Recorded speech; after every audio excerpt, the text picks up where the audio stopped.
to like respect their time. Like they have something to say, and I was like, I can't even concentrate right now.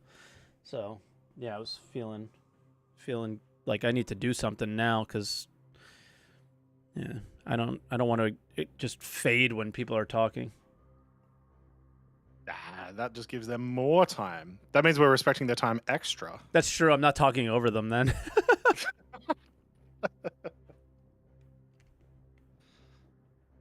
Okay, that's the button to turn off the intro. It's not labeled very well. Sure. Which is why I always avoided pressing it, but now I don't have to be afraid to press it. Cool. We're live on YouTube when we're ready. All right. I'm just going to hit play, and I think it's yours, or is it mine? Indeed. Okay. 30 seconds. And there might be some hammering that you might hear. Okay. Apologies. I'm sure it'll be fun. Emmy's making a bookshelf upstairs. 15 seconds.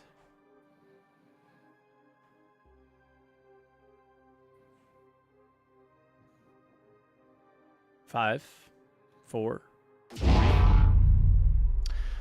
07 Star Citizens, and welcome to Answer the Call, your weekly podcast and call-in show that has over 5,000 subscribers. Ding, ding, ding, Hell ding, yeah, ding, let's ding, go. ding. Yeah, we did it. We did it. Thank you very much, everyone, for subscribing. Thanks, guys. It's kind of hype as hell. It's, 10 months to get to 5,000, which is like crazy, crazy fast. So thank you very much, guys. Yep. Appreciate it a ton for all of you hopping out and watching the show and whatnot. And if you're not subscribed, you don't need to now. There's already 5,000, so don't even worry about it. Yeah. Star Citizen. It is 2 weeks till CitizenCon, and this is probably the busiest week that we've seen in like the last month. Yeah, and I was expecting it to be dead. So I was like, sweet, new MMO came out, Throne and Liberty. I literally put my head down in that game, played nothing, like did nothing, and I was like, oh, I woke up yesterday basically from my MMO stupor and was like, I have to make weekend review. And then I was like, well, there's probably not that much stuff. And then there was a lot, way too much stuff. So that's why I had to splash some cold water on my face today, guys, because I was struggling, and I'm pretty tired. So maybe I won't talk over people as much today. So everyone in the YouTube comments, subscribe, like, and subscribe. Thank you. Yeah, Mike is getting big Star Citizen. If this is your first time watching Answer the Call, we basically talk about a bunch of stuff that happened in Star Citizen over the week. We talk about a big topic, which you can see right down here. We'll get to later today. And then we let you guys call in over here on the Discord, which if you're on Twitch, you'll be able to go !podcast. Follow that link. And if you are on YouTube, I forgot to share it. So here it is now. But yeah, make sure you jump in, get into the green room. We already have 5 callers, so we may not be able to get to you, but try to call next time. We've been kind of good about getting through people really quick, so we might have room for a couple more, right? We'll see how things flow. I think I'll kind of talk about the topic a little bit just to get the juices flowing on what people want to talk about. Is Star Citizen's development shifting again? Is not as crazy as it sounds the way I wrote it. It's just simply at the start of the year, they were like, hey, we want to do one giant patch and we want to put all this content into it, 323. Then they segmented it into 323, 324, while also people like Chad McKinney on Star Citizen Live saying, if I was to do it again, I would have done it in smaller incremental patches. And then you see 324.1, 324.2. Is there going to be a .3, right? Like so it sounds, and they're all coming in with these incremental things. And we know 324.2, because of our podcast last week, is on the 4.0 code base. So things like this is 4.0, but they're doing it really tiny version of 4.0 just to make sure it's safe, like those kind of things. So they're putting their money where their mouth is, I guess, and kind of doing what they would have done if they could have done it differently. And I just want to hear what people think about it. And do you like it this way? Do you prefer it hey, just close the doors and do one big patch, kind of the No Man's Sky style thing, or what? So just curious what people think. It's not a big deal. I'm not trying to it's not really meant to be like a clickbaity, rage-inducing thing. It's kind of the opposite. I just didn't. There'd be an exclamation point title. rather than a question mark if that was the case. Yeah, exactly. There would be an exclamation point in there if I was trying to rile somebody up, I guess. But I just was curious what people thought. That's really what that's all about. Just my general curiosity, and I didn't necessarily, and I thought it was a bad idea if we did sitcom predictions. But we are going to talk about the sitcom map and do some of that. But I think that the prediction stuff could definitely be saved for when they give the true schedule. Yeah, assuming we get a schedule before next week. If we don't next week, it'd be weird if we don't. Next week is sitcom predictions. Regardless. Yeah. Exactly. No matter what happens, we're going to predict. It's just we'll have a lot less information to predict on. So. Do we want to start with that? We just talked about sitcom map. Do we want to get into that? That was pretty early in the week. I think it's the highlight too. Yeah, so let's do it. I got the map ready to go. I got to grab my other keyboard though. It was so hot in here. Oh, good. I turned off my gaming computer. So there we go. Oh, we're testing for CitizenCon. Mike's prepped for too early. The unexpected. What? Boom. There we go. Easy. Awesome. Okay. All right. So yeah, here's the sitcom map. Couple of important things to note. So this is I didn't realize this is actually the same location as they did the previous Manchester one. So it's the same convention center. It's just a different hall. Much larger. Much larger. Okay. This one is. So makes sense. What is it? It's like 4,500 attendees or something like that, which is quite a few. I think we ended up having 3,000 at last year's one in Los Angeles. Which I believe was the biggest up to that point. That was my understanding too, yeah. And this is much larger. Yeah. So first off, facilities look great from what I can tell. That's awesome. You may notice one big thing there, right in the center of that hall, which looks like the silhouette of a hornet. It's not going to be a hornet. They have not made a hornet. That's going to be where the squadron demo is, 100% guaranteed. Oh wow, sure. You're hot taking right now. So you think they're hiding something? That's not hot take. That's exactly what it's going to be. There's no way. Bro, they've made a giant icicle of a Carrack one time. They had a giant javelin. You don't think they would do a giant hornet? Not that big. That's massive. That's a huge space.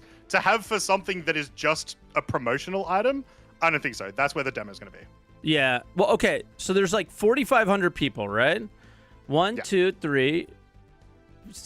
What? 1, 2, 3, 4, 5. So 15 sections here. So there's 30 people in each section. Or 300 people in each section? 300 people in each section. Yeah. So that means 300 people would fit in this thing. Yep, that tracks. Yeah, that's really big. And also, if you look at last year's map, the area where the demo ended up being was just a big section that just said redacted. Everyone guessed what it was from that it was obvious demo. I think it's exactly the same case here, is they're just trying to hide it for a demo. Very interesting. I don't think CRG are necessarily good with money, but I don't think they're so bad with promotional items and stuff that they would spend the effort to make a massive hornet like this instead of using it for demos. Okay, I will. Yeah. I'm gonna agree with you there, but I don't know what it is. I don't think it's demos, but you are changing my mind very quickly with that. My first thought was, what is the noticeable omission? That's just where I was gonna say. Yeah. The noticeable omission is there are no computers for demos. So are they not are they just gonna show a vertical slice and not, and not have us demo it or something? What's the idea here? And I think a lot of people were looking at the Hornet going, that's a giant waste of money, but we also know they have a really big relationship with JDRF. So yeah, but not this big. To scale Hornet. I mean, they made it to scale, I know it's much smaller, but they made it to scale. Dragonfly. Like, don't put this past them, Croncy. Like, you got to admit that some percentage of you would say, don't put this past them. I honestly, like, yes, but then I'm like, there's no way this wouldn't have leaked. Yeah. One random person at whatever company was making it, just like a shot of like a cockpit or something somewhere. I just do not think that would have made it out. So probably true. Yeah, that's my prediction. And then I do think the fact that it's a Hornet is probably showing that it will be Squadron demo, not Star Citizen demo. Yeah, and we talked last week, lots of devs talking, like Squadron 42 devs coming out of the woodworks. Mark Hamill mentioning it again. Like Chris sending him a text and saying, hey, can you just mention Squadron 42 again, please, on your Twitter? Thank you. And, like something like that. It's very obvious that this is going to be Squadron focused at least one of the days. There's a really short day and there's a really long day. So I think the long day is probably going to be like, hey, Star Citizen Tech, Star Citizen General, talk. And then the second day is going to be all Squadron, would be my guess. But I want to point something out at the bottom of the screen. That's awesome. They have sponsors. Yeah. I think last year they did 2. And they have CLX. Even in 2018. Someone else, I don't remember, but yeah, CLX gave them the computers though, so that could have been like not even like a monetary sponsor. These true. Could be monetary sponsors. Do people know what some of these companies are? Like Versus Studios. Also, Toby and VKB are obviously the 2 big ones that most of the community will know. Because Toby, big relationship with Star Citizen doing the eye tracking.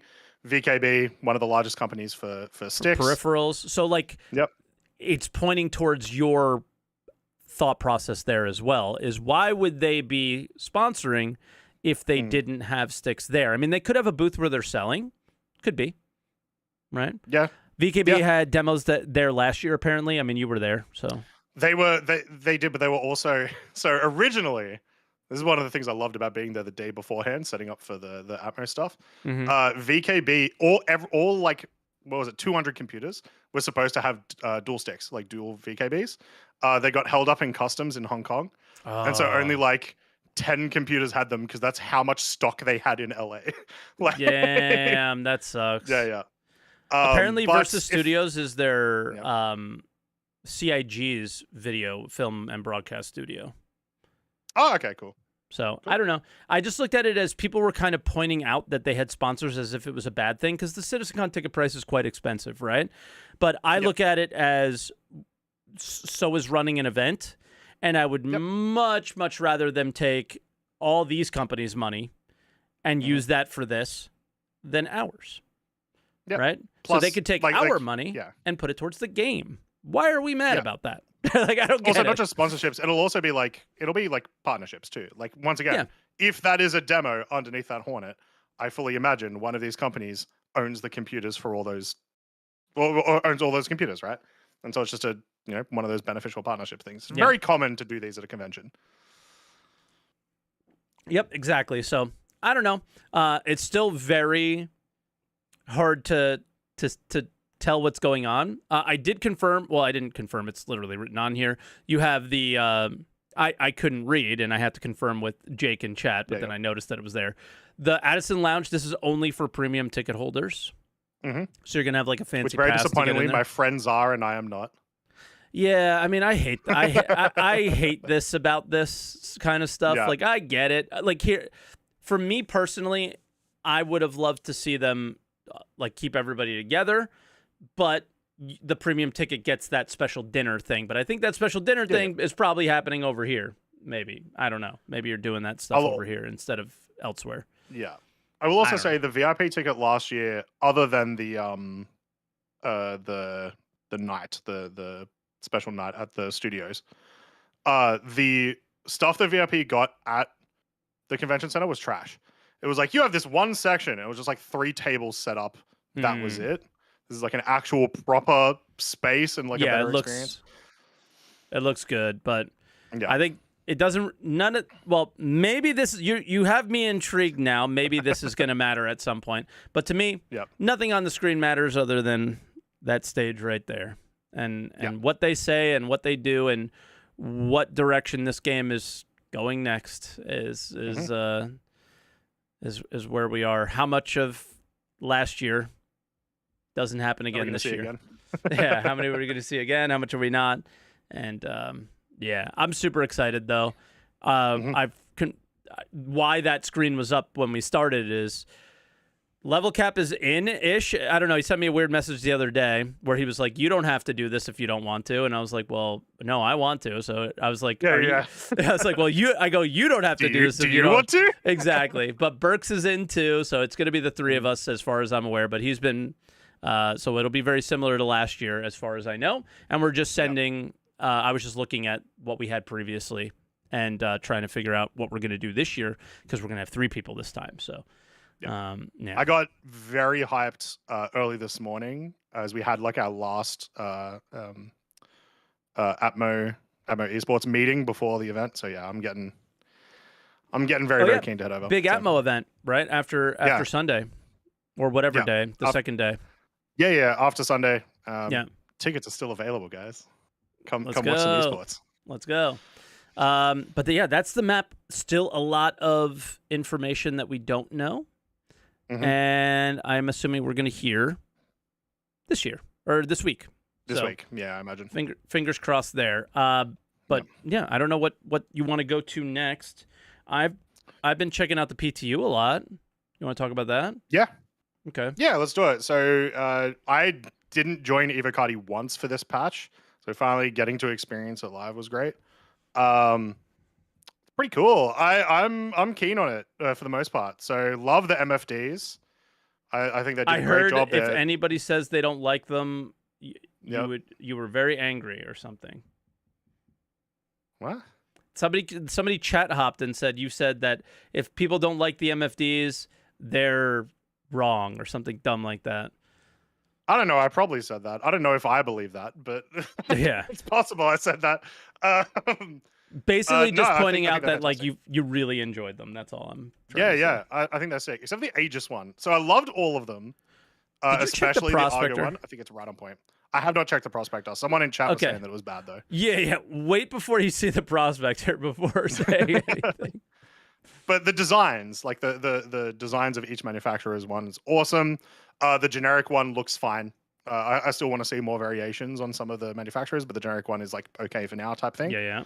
The Aegis one, I don't love the green, like the cyan, but I don't know if that's because I can't see stuff or I just don't like it aesthetically. It still works fine.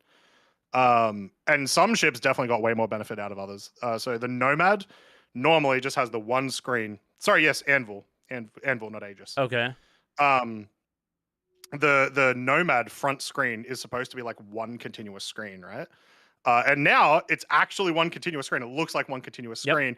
Each of the sections of the MFD looks like it's all just one thing. I don't know. It's just like the Nomad might be the one ship that they had this in mind for, sort of thing. Mustang Alpha too. I checked that right before we started. Somebody in chat was like, "Check the Mustang Alpha." It's just one big screen, and the little MFDs are kind of fit into that, and it looks pretty good, and it's mostly in your view, which is really nice. And it's I got to check out the Nomad now though. Did you check it out today or yesterday? Yesterday. Okay, so I'm on that stream. Do you know if it was before or after this? No clue. We went in it for very long. I'll scroll and try to find it. Yeah, here we were testing a thing that we'll talk about in a second, which is like the component differences now. But yeah, love the MFDs. The options that we now have on the new UI, I think are great. So actually having the option to have your speed up in a little bit of an easier, location right in the center is quite nice. Big fan of that. I'm going more into UI now, but a lot of the small UI changes I'm really big fan of. So all of the new markers, all the new quantum markers. You like them? I like pretty them. Polarizing. Maybe some of them need a bit of a change, but they're way better than the ones. The planet one, maybe? No, the moon one. The moon one, that's what I mean. Change. That's what I mean. Yeah. The moons. They're just a circle, and it's kind of like... Yeah, I think they could do something else with that. I'm okay with everything else, though. The space station ones are really nice. Yeah, they're very nice. And I love just like the simplicity of the landing zone ones. Like if it's a small landing zone, you got your triangle. If it's, a big one, you got your like pentagon, whatever. I think that's cool. Yeah. The targeting UI changes also look really, really cool. Huge fan of those. Makes it just satisfying to actually shoot at people. Like when you actually look at it. One thing I noticed is there's also like when you deselect a target, there's like a cool animation that's probably really underappreciated by people because I never even noticed out it. here deselecting targets, but it basically like actually breaks apart and falls away, which is kind of cool. So yeah, UI and MFDs, big fan. Some ships definitely benefit more than others, but overall, yeah. What do you think about having to scroll sideways to see some of the power things? I've seen a lot of people complaining about that. Yeah, that's awkward. I do too. like there are keybinds for you to just quickly keyboard switch between all your MFDs and all your options. Yeah, but as far as I can tell, you just can't scroll on the power. Yeah, you can't interact with the MFD that you are. You kind of can, because you can raise power, but you can't lower power. So we're like. Can you not? Because no, you can't. Because there is a option to tap to decrease. Where? In the key bindings. Did that happen in today's patch? In power management. No, that wasn't yesterday. What? Okay, I must be blind because I'm sitting there and nobody in my chat told me, or I didn't see it. I'm clicking. I'm like, I'm looking at the screen. I can only see it power up. All right, that makes it easier for the power management thing because then you can choose that screen, or you could just power down and power up those. Yeah. Now, looking at my joystick, looking at my keyboard, looking at my mouse, the amount of keybinds you need to do that are pretty excessive, especially now that we're moving into, it's not just engines, weapons, and shields. Not so much. Like you can still just keybind your shields, engines, and weapons the same way that you used to be able to. Yes. It's just the numbers you that now they're need going to decrease.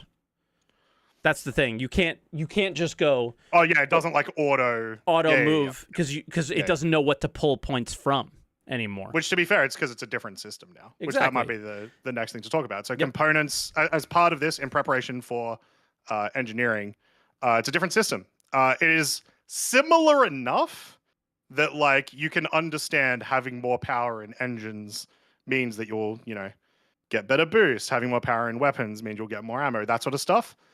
But at least in my very limited experience of combat in 324.2, you're no longer like using your new power triangle as much when you're actually in combat. No, and you weren't using it that much in like since Master Mode's changed. Sure. You weren't using it as much. It's kind of gone away from that a bit. But I thought you were going to go deeper into this, where they've also implemented, I think, some changes with. No, definitely, because we talked with Echo Bit about it last week. Did you feel any of those with the components at all, or did you not have time to test it? Yeah, we tested them. So what do you think? We tested them. So first off, the big thing is like different power plants will give you a different amount of power cells. I don't know what they're actually calling them, but that's what we're calling them for now, right? Nice. So it's like the military grade A still the best thing, or is that kind of changing? It was weird. Some things were different. There's also like some things haven't been implemented. Like there's no overheating right now, as far as we can tell, and that's supposed to be a big component of this. Sure. So like, there were some that were like better grades but had less power cells, but it's like maybe that's because they've got better resistances, or maybe they've got better overheating, whatever these other things are, right? There's got to be some takeaways too for each one, like negatives that may not be showing. But they had different stats, and that was cool. Like different shield generators would have, a different capacity of how much power you can put into that shield and so on. Badass. So, all of that's in there. You can't see it unless you data mine it, or just test it. Just physically put the item on there. Yeah. Yep. Just put them into the ship and see what happens. But I'm a huge fan of that change. One thing that I've been wanting forever is, well, since once again, like pre 314, all components mattering when you actually go to like choose your ship, right? And properly mattering. So yeah, huge fan of that. Yeah. Do you feel like you're gonna swap out a different power plant or a different shield potentially now for a different task? Do you think like if I'm going and mining, I'm going to be choosing these versus going and I'm just watching you crash, so I'm gonna get less distracted. Do you feel that you like just based off of these changes that for different situations that components are situational now? Like I might use something else. Can you get things just, like not to put you on the spot, but are there any examples that just come to mind instantly? Yeah. So if I'm now mining in somewhere that I think is relatively safe, or there's like not like I don't expect any combat to go around, I'm just not going to bother with really like high level shield generators. I'm just going to put in whatever uses the least amount of power, right? And then I can start putting that weapons. power elsewhere. Exactly. Well, weapons or the actual like mining laser heads, because you can put power towards those, right? Which I haven't tried mining yet. I don't know if that actually changes anything. Have you? I went into a prospector. I was unable to turn the mining laser on. Okay. Because the UI has changed. Yeah. But unfortunately, I chose a random map in AC. It was very dark, and it looked solid, like it was not holographic. But I don't know if it was because it was on a dark background. But the colors have changed, so it's no longer the same colors. I can actually bring. I'll take your stream down, and I'll go to my VOD, and I'll show where I was doing that on this stream. So it'll take a little bit longer, but the you can see the prospector as well. I'm excited too, because the mole looked great, and the turrets on the mole looked great too. Okay, yeah, like I liked what I saw from the mole as well when you were showing it, when I was skimming through and looking. I have some funny stuff to show also. All right, let's go ahead and find this. Where are we? Prospector. I'm looking for it.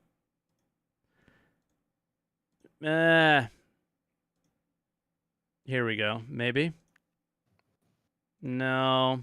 I tried to do, there's a new mission. It's like the here, I'll play that. So while I'm skimming through, I can skim through the VOD, I guess. There's some new mission called like Zeta Prolinite Salvage Claim. It's like they took a piece. Okay. Yeah, they took a piece of Blockade Runner and made it a mission. I could not quantum travel. Oh, so it just wasn't. Yeah, there has been a lot of quantum bugs. Could not quantum like travel. I had that a lot yesterday. No. So I don't know what happened there, but that was one thing that's kind of new that's in the game, which is interesting. And while you're looking for cover while you're for looking for the prospector, one thing we might talk about is the thing that everyone was losing their minds over, probably still are, but less so in the last few hours, which is the removal of fire secondary weapon as a keybind. I feel pretty strongly about this. So it's stupid. My thing. So yeah, they've basically, if you have like 4 weapons, you have 2 in weapon group 1, 2 in weapon group 2.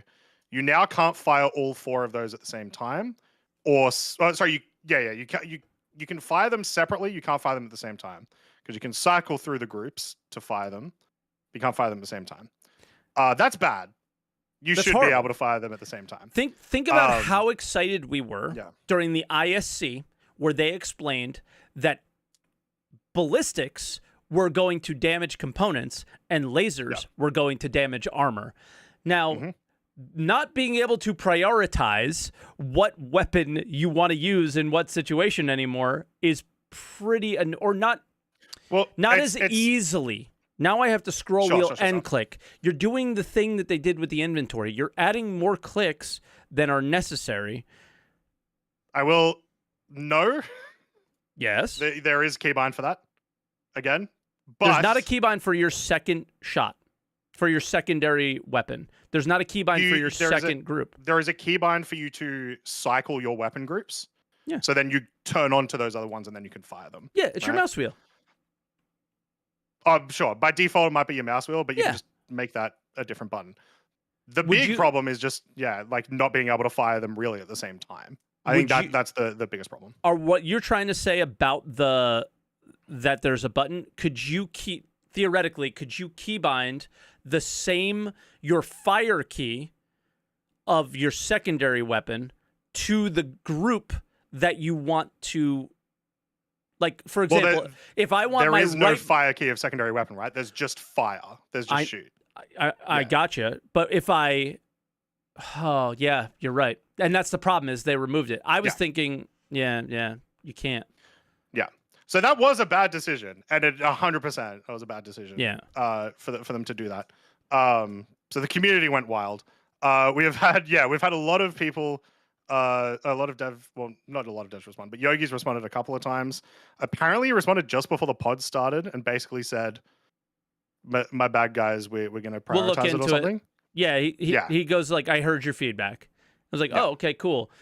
But part of it, the community's frustration is you get a lot of people that are like, the devs don't play the game, the devs don't play the game. And when stuff like this happens, it shows. And I know that they do play tests, right? Mm-hmm. But I don't know how many of them are there. And I don't know how many people are really paying attention to what's going on, because when stuff like that happens, they do play tests. I mean, I see it in Arena Commander sometimes. Like, all of a sudden, there's just like 30 CIG people that are there, and some of them are good and some of them are not. Yep. And it doesn't really matter that they're there seeing how it's working and everything and making changes based off of that. But maybe that's only AC though. I don't know. But when something like that gets through, how many people did that get past that was like, when did nobody say this is stupid? Well, I have a theory. Yeah, go for it. And it's based on why they said they made the change, which they said, and I agree with this, that they wanted to basically say, when you're in FPS, left click is shoot, right click is ADS. They're trying to unify.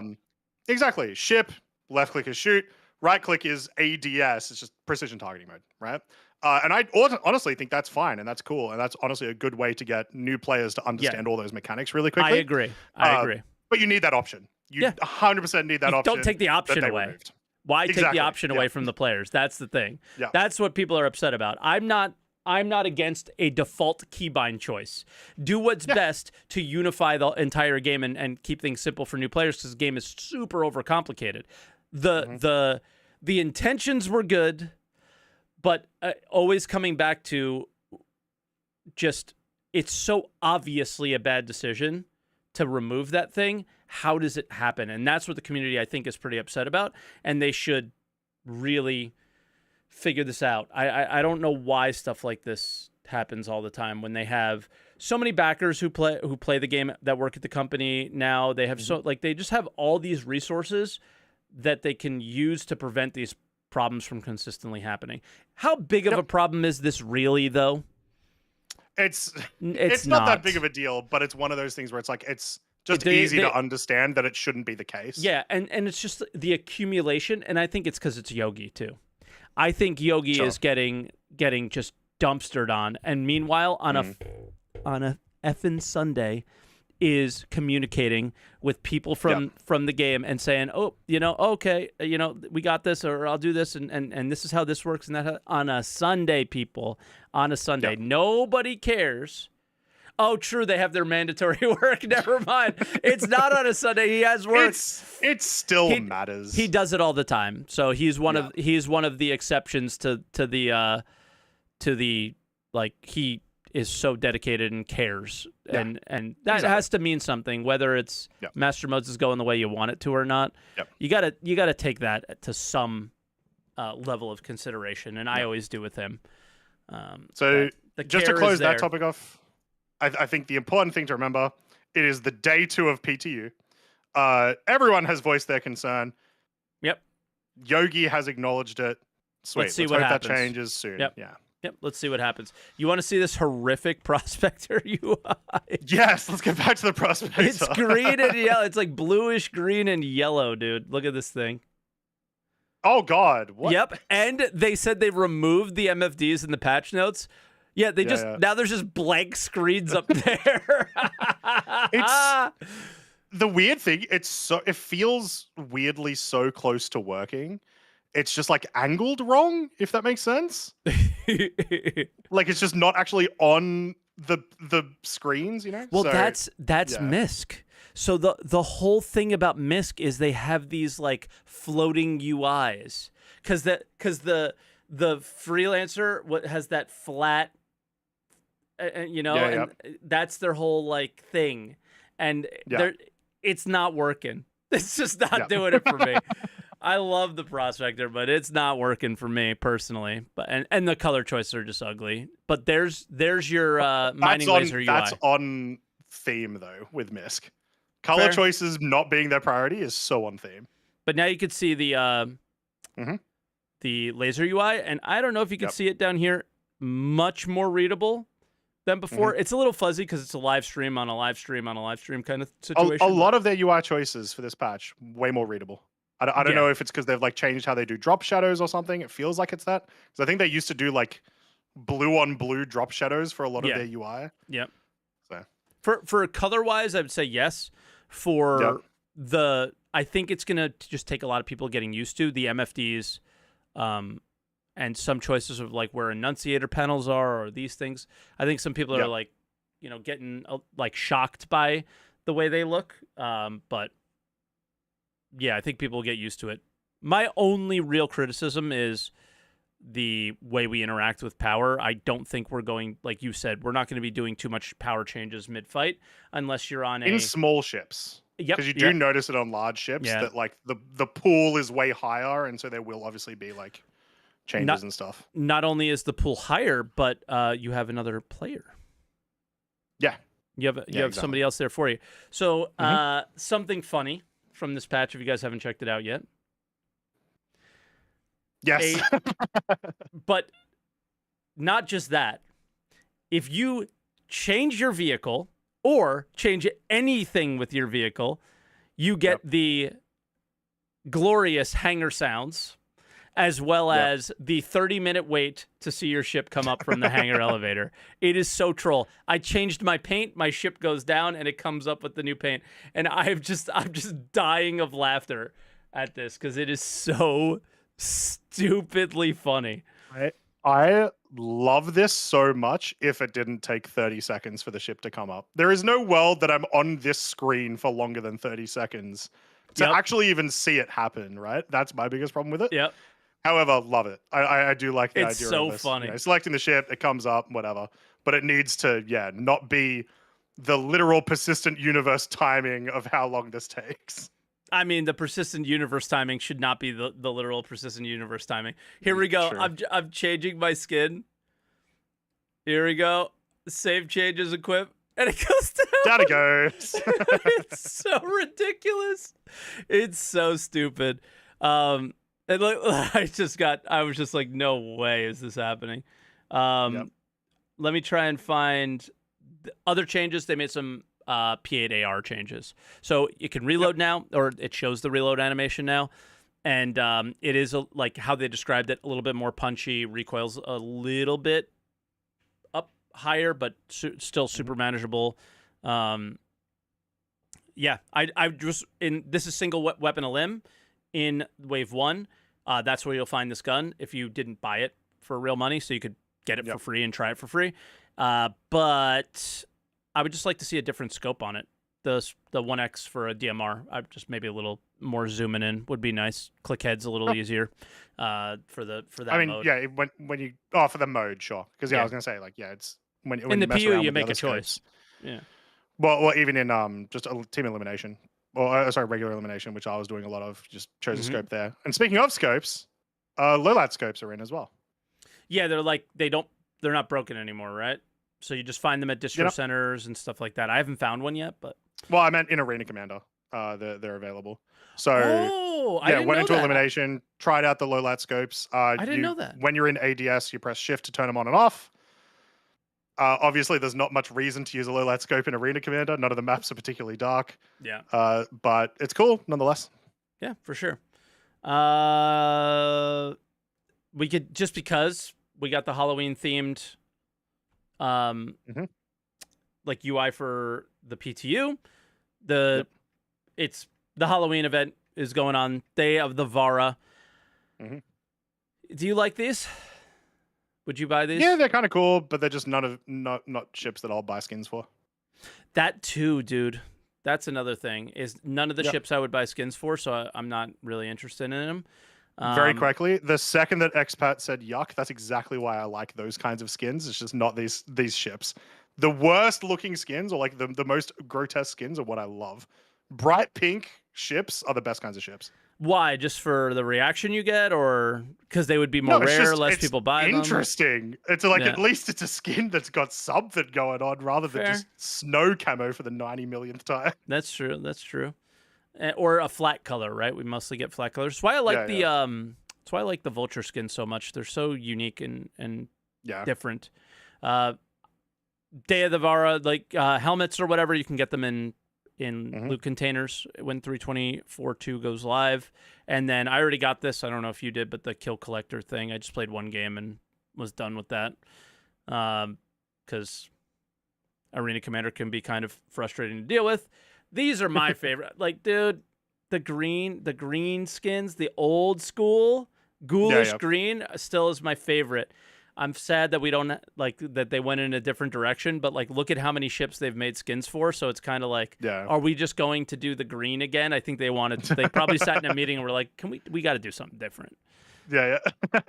So it's not my cup of tea different, but I don't have some of these. Like, I don't think I have the ghoulish green caterpillar paint, so I can maybe use some store credit on a little something here, maybe. Who knows? But that's the event that's going on. But when it goes live, I think, is when it really matters. Yeah. And then I guess the last thing would be the server meshing test before we go into our main topic.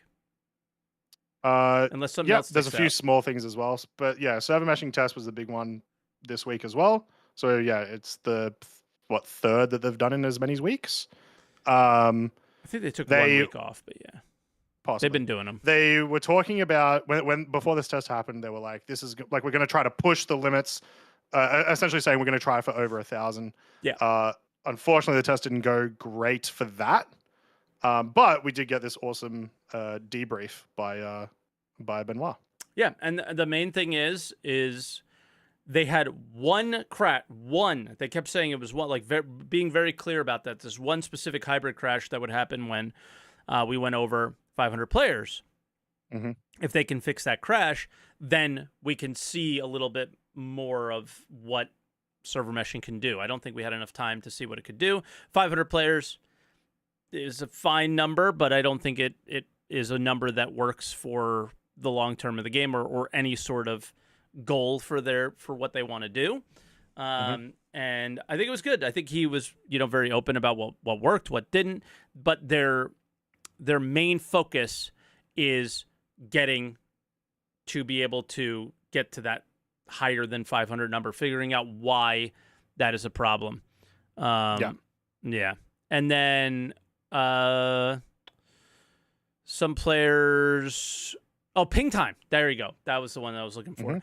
Ping was like a crazy weird problem that we were having in the previous test.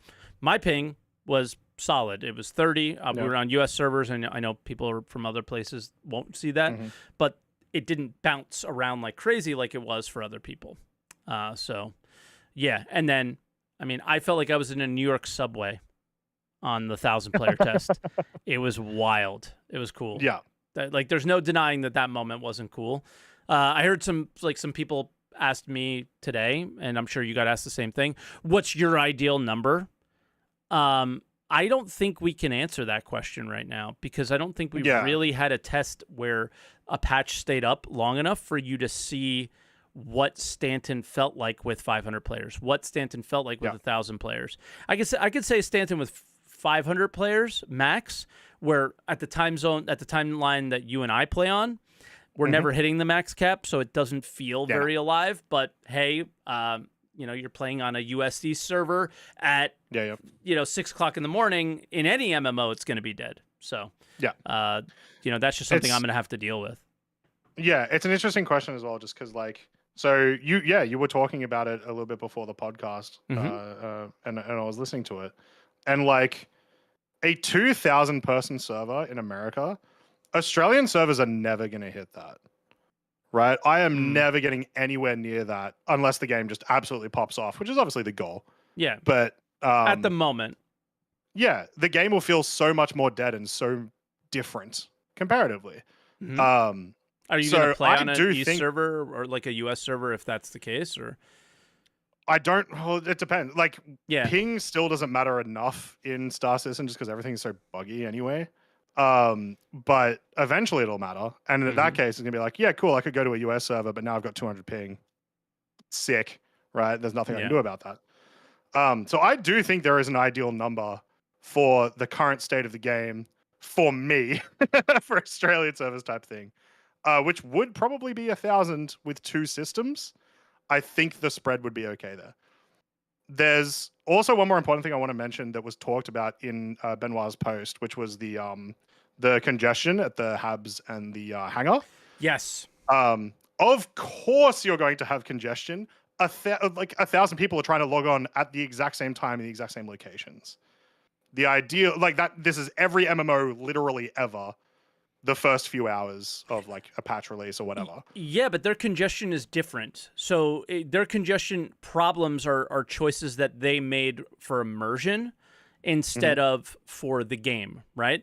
And like I was talking about this before the podcast, and I don't know if you caught that part at all either. But my thought process here was this is where CIG has to make concessions. Probably, if they're going to make concessions on their immersion anywhere, it's probably going to I mean, the main point that he makes is that they're not trying to hit a certain player cap before releasing 4.0. 4.0 is going to come out with 500 players, 300 players, 1,000 players, 1,000,000 players. Whatever works, that's what they're going to do.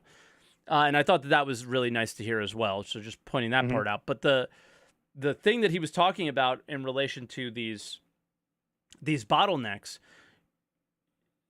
normal MMOs, you phase through people, and okay, like a bunch of us can be in the same place, but we don't have to worry about physical collisions and all this extra stuff that's going to be problems. They don't have to worry about I have to take a physical elevator to move to this thing and to that and to that and that, and they made all these choices that cause these bottlenecks. So while I agree, every MMO day one, most of the time the bottleneck is network bottleneck. This is we made choices that caused these bottlenecks because we didn't think ahead as much, or we did, but we didn't care because in the moment it was sell the idea of the game. Look at how cool this is. Your ASOP terminal. Look at this area. It makes sense visually, and it does. Sure.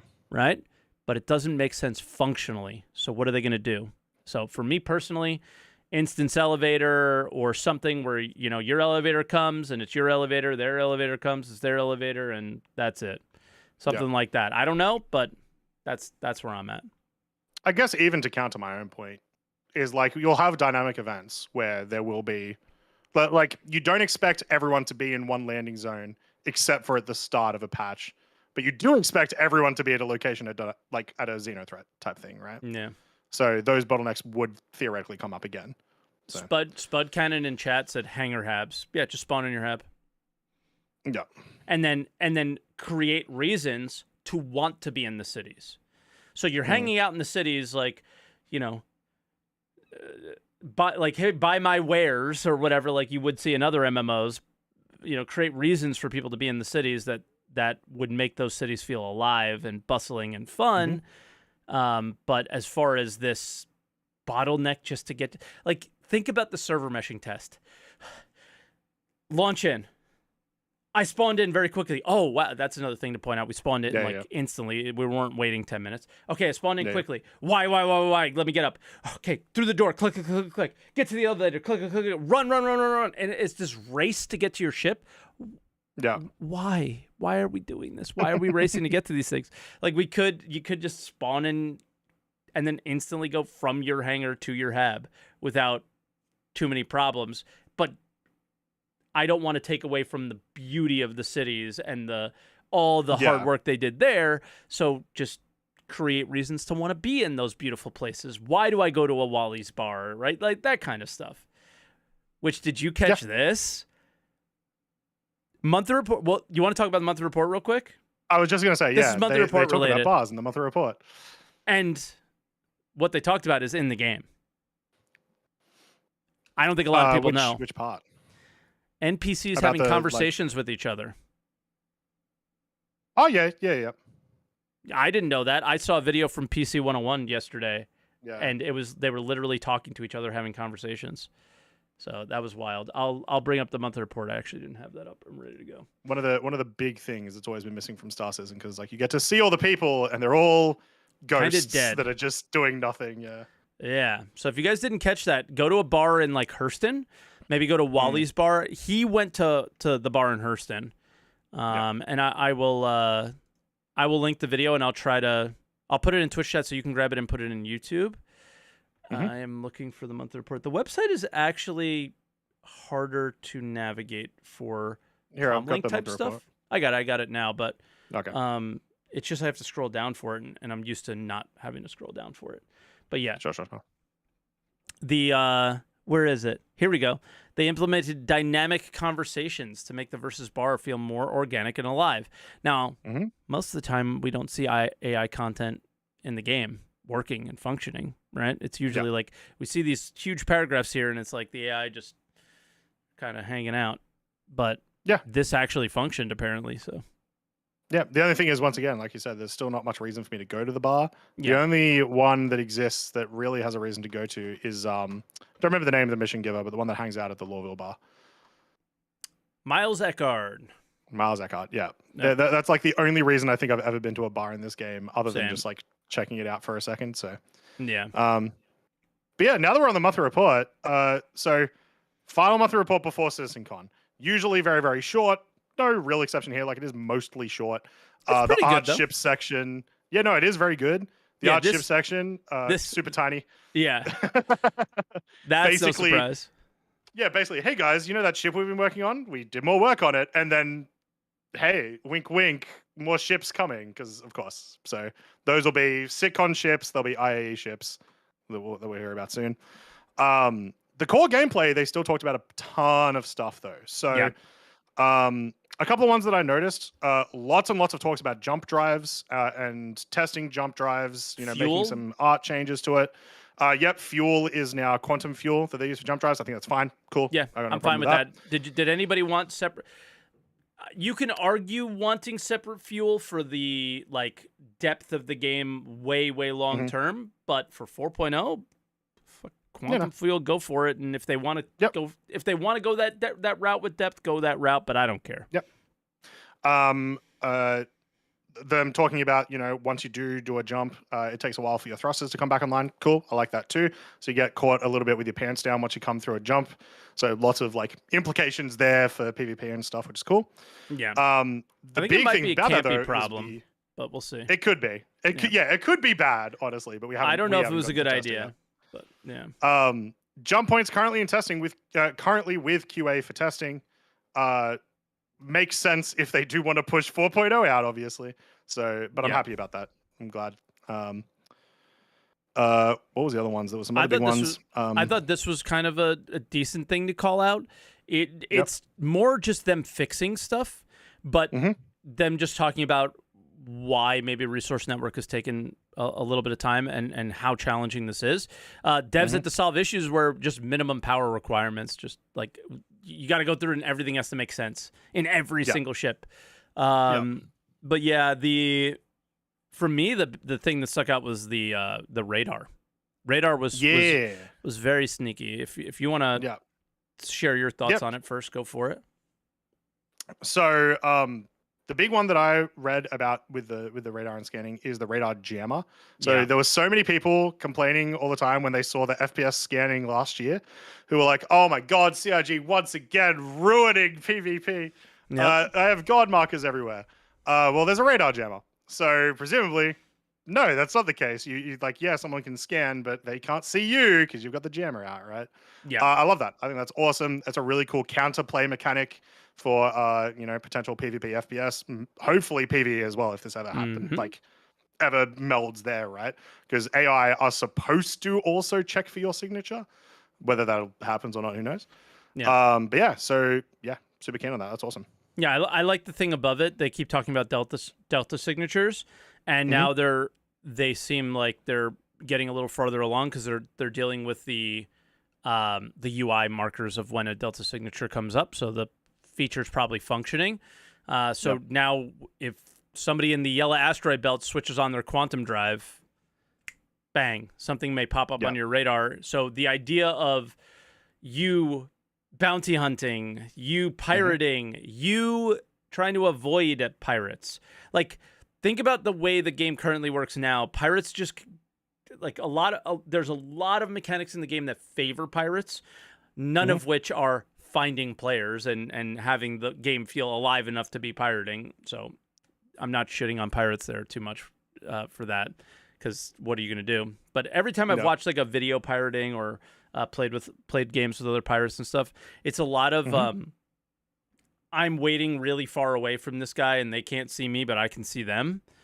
And I'd love for there to be the opportunity for the prey to smell the predator, like a deer would smell a wind blowing kind of thing, the scent of you. So the idea of this is really nice. Like, if they ping and try to see you, like, if you're paying attention to your radar, then maybe you'll get caught. So I hope that there is that, just like you said, with the jammer, that there's like this cat and mouse game that's being played between the industrial players or cargo hauler or bounty with the bounty hunter. Just two players who want to find each other.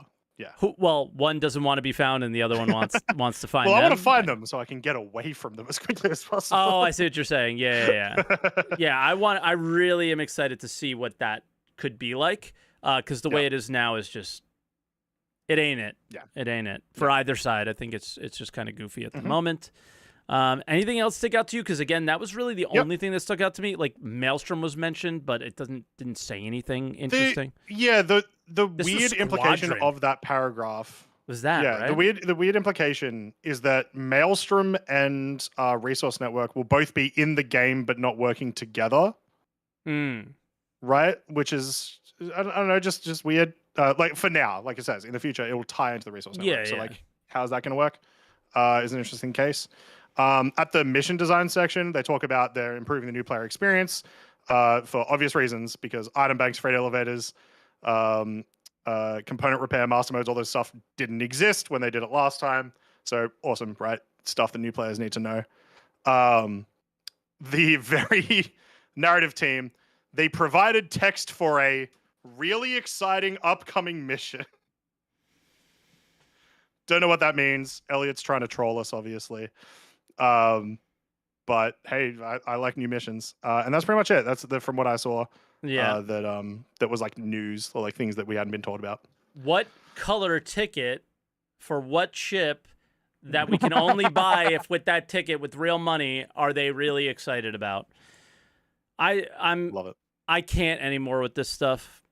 I am so what's the word? They just broke me, dude. I'm broken. Like, you can't excite me by saying something's exciting.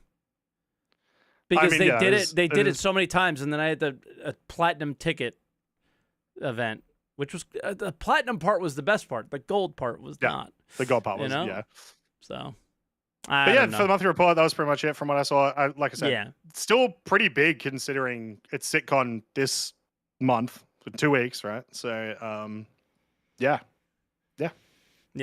I think that's it. Oh no, there was a Zeus sneak peek. Yeah, which hopefully we'll. Do you reckon we'll see that before live, or do you reckon it's going to go live with it? I think I think 323.2 is a SitCon patch. What do you mean? Oh, you mean Zeus in the PTU before will we live? be able to see it in Yes. Oh yeah, of course. Yeah, of course. Yeah, why wouldn't they? I don't see them not having it in live. They usually like to test things on the PTU a little bit first. But ships less so. Or sometimes it's literally like the day before and that's it. Yeah, and it goes to Evo members for a day and then they show it off and then that will probably be what happens. It looks pretty far along. It's pretty basic. They know how to make ships now, so it'll be overpowered and it'll be the best dogfighter in the game for a couple of days, and then that'll be that. So, yeah.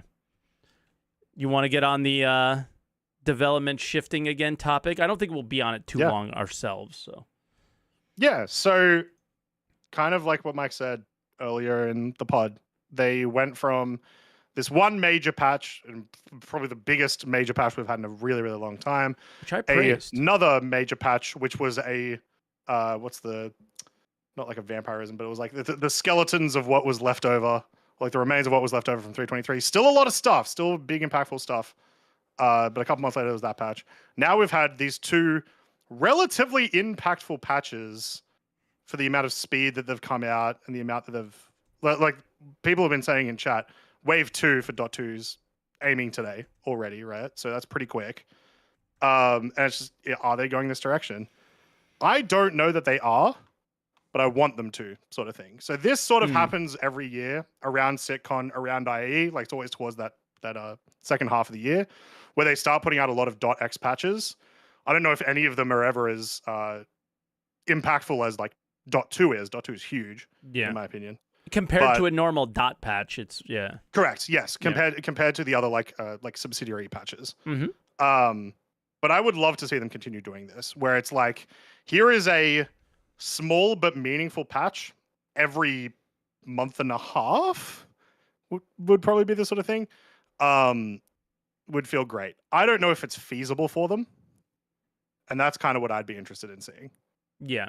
Well, someone in chat said, well, what about all those 3.17 dot patches? But yeah, those 3.17 patches happened over the course of a year. So 3.17 had 4 dot patches, basically, that accumulated over the year. We're talking more about in the last few months, we went from 324 to 324.1 to 324.2, all of which had some level of content in them, where 324 to 324.1 is more like bug fixing, but the .2 comes with the MFDs and it's on 4.0, and there's like all these. Yeah, like this is a really impactful patch for what it is. Yeah, it doesn't feel as impactful as it is, for sure. And I was the kind of guy that got so excited when Richard Tyra got on SCL and said, if you give them a month, they'll take a month, and we're gonna do a big patch, and we're gonna do it big. We're gonna do it like his way or whatever. And I was all about this huge patch, because that's what other game studios do, right? They like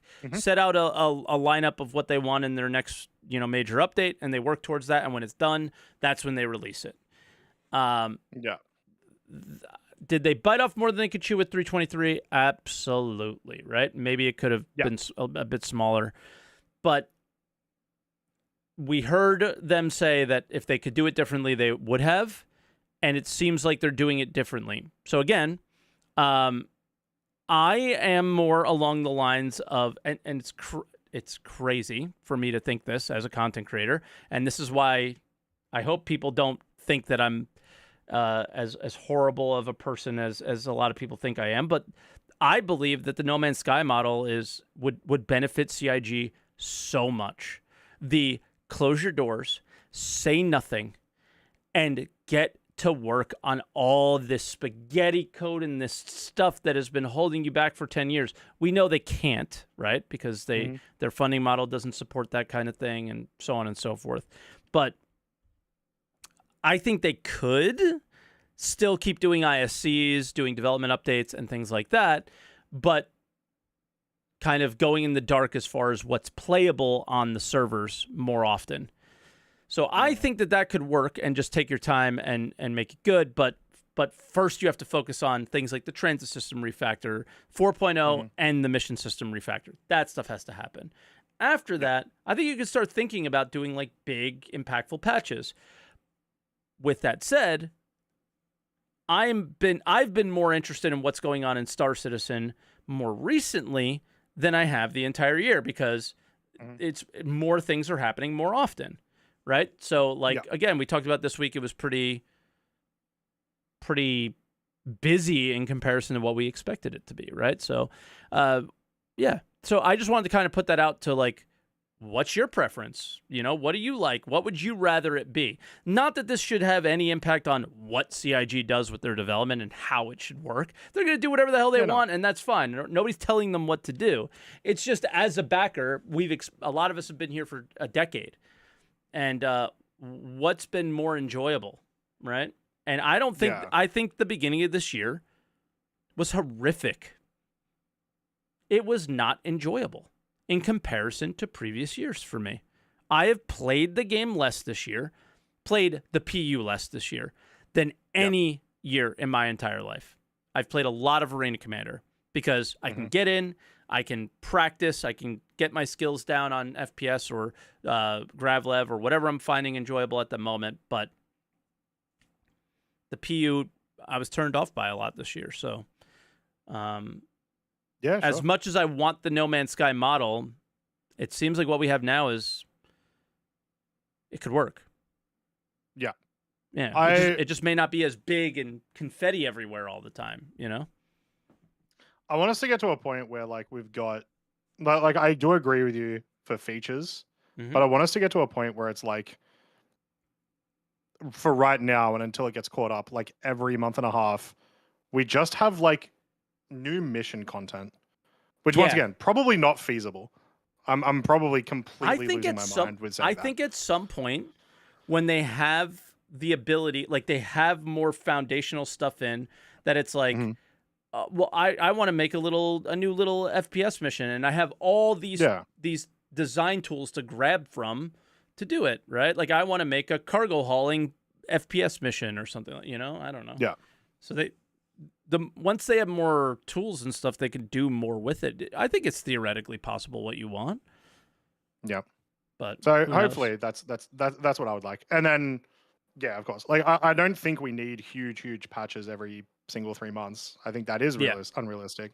Yeah. But there's still too many things missing from the game for us to stay engaged for a full year without that new content. So yeah, I don't want them to continue doing small patches. Is kind of what I'm trying to say, just in a really weird roundabout way. They gotta get to it, right? But it's the same conundrum they've been in for the last like 4 to 5 years. You have not finished server meshing yet. We're closer than we've ever been, but they have not finished it yet. And there is something that is just blocking that is something that just blocks everything. The mission refactor is related to server meshing. Transit refactor related to server meshing. Like all these things to just make the general gameplay experience make sense for them to kind of know the framework in which they're building a game and not running into the issues like we are with elevators and hangars and gateways and all this stuff, right? Then they can go ahead and start actually, get the train rolling down the hill. And I don't know what the holdup is. I don't know what and how long it'll take, but it's got to happen. At some point. I'm with you. I want a huge 323 twice a year. That's what I want, and that's basically what we got. We just got them back to back. Yeah, and we'll see. In relation to that, there was a thing that I was thinking earlier today on stream, which was like, I don't think I fully truly grasp just how crazy 4.0 is going to be. The last time we got a major landing zone was Orison, and we already had the moons, right? Yeah, Orison was just it was cool, but it was just itself. Yep. Before that, and that was in 2021, I believe. Before that, the last time we got a planet with moons was Microtech. That was early 2020. Yep. We have been starved of major areas for so long, and we're going to be getting like 6 of these at once is crazy to me. Now, I know we're not getting landing zones, but like, that is the patch that keeps me going for a year.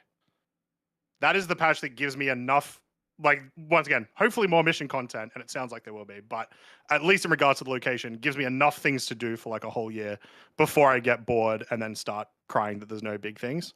I mean, yeah. The point you're making is they're not necessarily shifting. They're just shifting for right now. Like 4.0 is going to be it might be a very temporary thing. Yeah, is obviously a major patch. I think after 4.0 they can probably go back to these small incremental things. But the difference between 323 and 4.0 is 4.0 has technically been worked on for the last like few years, right? Is the locations, and we've seen them at CitizenCon demos and all this stuff. The style of the outposts is 2 to 3 years old now at this point. We've been seeing them forever.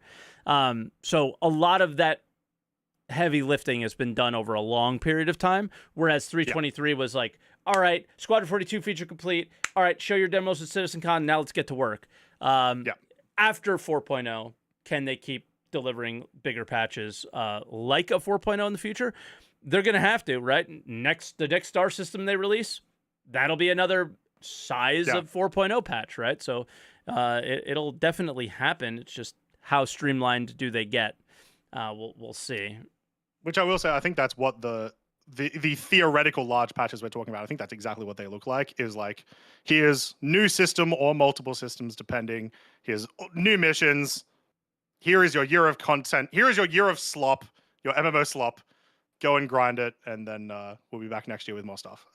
And once again, I think like every MMO does that, most major live service games do that, so. Yeah, once a year pretty much. Yeah. But they have that foundation of their tech's done. So that's the their difference. Tech's done, and they have years of content in their game. A lot of them, because they've lived for so long. Like, again, I can pop into EVE, and it's going to take me forever to ever experience even 15% of the content in that game, right? Yeah. So it's and then you have like a Throne in Liberty, where I feel like it's like that sped up by like 10,000. Like, I was max level in day one, and then it's just about going and making your gear a little bit better, those kind of things. But even that is something that we don't currently have, where it's like, we don't have that, I want this thing, it'll make me better, and it's going to take me time to get to it. I think the closest thing is probably the reputation for cargo missions, which I just went, I don't know about you, I went hands off, and I said, I am not touching this until they fix losing the rep. And 323.2, we no longer lose rep. I don't know how we feel about that. I don't think it's a good thing. I don't know, because it's very exploitable, because the specific wording is like, you won't lose it from abandoning, but you will for failing.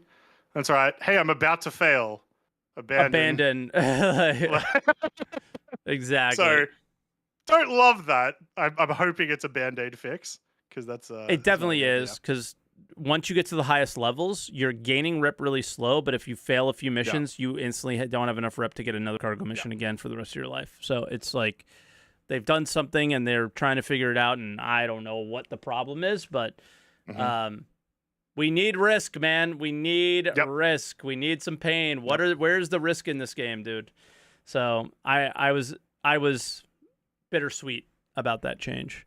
Just one quick thing before we go to callers as well, just because you made me remember it. How's the the stability for the most part of the patches seemed fine. Bugs have been terrible. The actual game performance for you, how has it been? Because it has been draining my computer. I didn't notice good or bad. Okay. So, well, if you're fine, in chat and you've been playing the PTU, let me know, because it's been wrecking me, making it to the point that my OBS is struggling to encode sometimes, because just draining that much resources. I mean, I'm struggling to encode in OBS for other reasons too. I think some OBS updates are causing some problems too, so keep that in mind with that. This is where I find out that's the problem, is I haven't updated OBS in 18 months or something. I mean, that might be a good idea, because when I did is when things went wrong, so I don't know. Callers? Let's do it. I'm ready. Awesome. If you are a Star Citizen that watches Answer the Call and you want to call on in, come on over to our Discord. It is either pinned at the top of YouTube chat if you're watching live, or in the description if you are watching YouTube in the future. Over or here in Twitch by going ! Podcast. Come hang out in the green room, and then we'll try to get to your call and talk about the stuff. Yeah, and we'll try to go the 3 to 5 minutes, and as people are getting excited and want to come in, we'll keep slotting you guys in. All right. So first caller, Abo Morty, or we call him Abe in our Discord. What's up, Abe? Abe, how you doing? Good evening, guys. How are you doing? Good. Fantastic. Is the mic is doing okay, or I need to give it for the next caller? You sound great. No, you're all good. Yeah. Okay. Thanks, guy. Hi, Croncy. Hi, Mike. I want to make this quick. I don't want so alarm me if it exceeds the 5 minute. I want to comment on the tech review test. Okay. And I just want to talk about in general, I don't want to go into the details, when it comes, the player caps. The 500 is doing okay, and the 1,000 is horrible, but it's improving. I just want to talk about, when it comes to how many players this architecture can achieve. Like you're seeing the recent Benoit comments on Spectrum. One of his replies to the, if the 4.0 is delayed because of the server cap players. He mentioned the word architecture. They are doing these tech reviews to push the boundaries of this architecture. So I think it's really important or interesting, I would say, how many players they could achieve with this, current architecture, even if it's not, related to the 4.0 patch, Oh. Yeah, of course. Yeah. So what I mean is like simply, like let's say that, for example, they stopped at 500. The current architecture can do more than 500. So Yep. I don't think we're gonna get 4,000 next year. Like you've been around like the last 10 years around Star Citizen. They've been talking about dynamic meshing, replication layer V2. There's a lot of stuff they're planning for the next 50 years. So I don't think you and me and everybody of us want to wait for like another 3 years so this tech could handle MMO numbers. So I'm really interested to see if these tech reviews get us to numbers like 1,000, 2,000. So it's really interesting if they can achieve that, even if it's not 4.0 related. But at least then you can know that this tech could achieve something. When it comes to these higher player counts. Absolutely. I mean, I think that's one of the most important things is that they prove that they can do it. That they prove they can make an MMO, right? It doesn't have to be perfect, but that the tech can do it. Yeah, the place that we want to sort of be, even though it's kind of sounds counterintuitive, we want to be at the point where the tech is not the problem, the content is the problem, and we need to advance the content to deal with the amount of players, right? Yes. Right now, we need more content, but at least in terms of like the amount of missions we have, we can have way more than 100 people, right? Without them like extremely fighting over all these different missions and whatnot. We just got the DCs that inputted a ton of missions. In the monthly report, they mentioned there's over 1,700 missions in the game right now, which I assume they mean as like unique contracts. So they're clearly aiming with these tests to try to go over 1,000, and they're pushing it as much as they can. I imagine the tech can do that. I imagine with iteration, they'll be able to do that. Whether they'll get it for 4.0 is obviously a different question. And we had the post from Benoit and the response from Benoit talking about that. But I think it's, I don't think it's less of a case. I don't think it's more of a case of what are the limitations of the tech. It's more what's the content. When are we going to have to increase the content to deal with this amount of people in servers? Yeah, to summarize, I just want to say, if the current architecture or technology can't achieve 1,000, 2,000, 3,000, then we're going to wait a lot of time. CIG, they can do, big tech stuff in 1 year or 2 years. We're going to wait a lot of time. This is what I mean. So it really matters they can, achieve these, numbers I'm talking about, even if it's not 4.0 related. I understand. What numbers would you want them to achieve? Like, what would you consider the point at which you'd be really pleased with the meshing? Yeah, that's a very good question. Like this is a very good question. Like if we think about like even it's not just fire and stand-in. We're gonna have next maybe. Let's say we have next year. We're adding more territory. We're gonna have less, player density. So they're gonna add more territory. So yeah, that's a good question. But I don't know, like at least you can think about, you can work it out by yourself. Like I don't think 1,000 would be okay. I don't know, like 2,000. What do you think about it? I think for right now, like I said earlier, we can't really guess until the game is played, like how much is good for one star system. But from a tech standpoint, from a tech only, the number 5 to 10,000 is what sticks in my mind. Like, I don't think it's possible, right? Like, that's a crazy number, right? Yeah. But like, I just played a game where I was fighting 2,000 people on the screen at the same time a day ago. 2,000 people in the same place, all fighting each other, right? Like, imagine IAE. Yeah, I mean that's but again, like we can phase through each other, the physics and all that. Like there's a lot of reasons why they're able to do that. They made concessions, so the architecture is part of it. But what will they do to the game to maintain the number of players that they want? So for me, I want 5 or 10 from the architecture, and then you have to change the game in order to fit that if that's what you want. But I want the reason I say 5 or 10,000 is I want the tech to be able to handle more than the game can. So the tech is never the bottleneck. That's why I say that number. It's not to just, have a crazy number. Yeah, you want the capacity to be there, not necessarily like the average to sort of be there. Yep. And I think it's really important. We haven't seen how this game plays with more than 100 people realistic, like meaningful gameplay. Yep. Right? So never. I think the largest test that we had that had missions was like 150, like 2 years ago or something like that. So we don't really know how it impacts the game from a gameplay perspective. And it will, and it'll be a lot. It'll be very different. So it's one of those reasons why it's like I'm in favor of 4.0. Even being 500 for 2 systems, I'm totally okay with that. So we can sort of feel how it is, because it will still be, more people per square meter type thing, and then we can adjust. You'd also rather them build up than take away. Yeah, exactly. Yeah, I would rather them go like that rather than go like, hey, so we did 1,000. Everything's a mess. No one could get past anything. Like missions are a problem and blah blah blah. Yeah. So. But Abe, we'll let you go because we hit the 7 of course. minute mark. Thank you, guy. Thank you, guy. Yeah, cheers for the call. Thank you. Thanks. Bye now.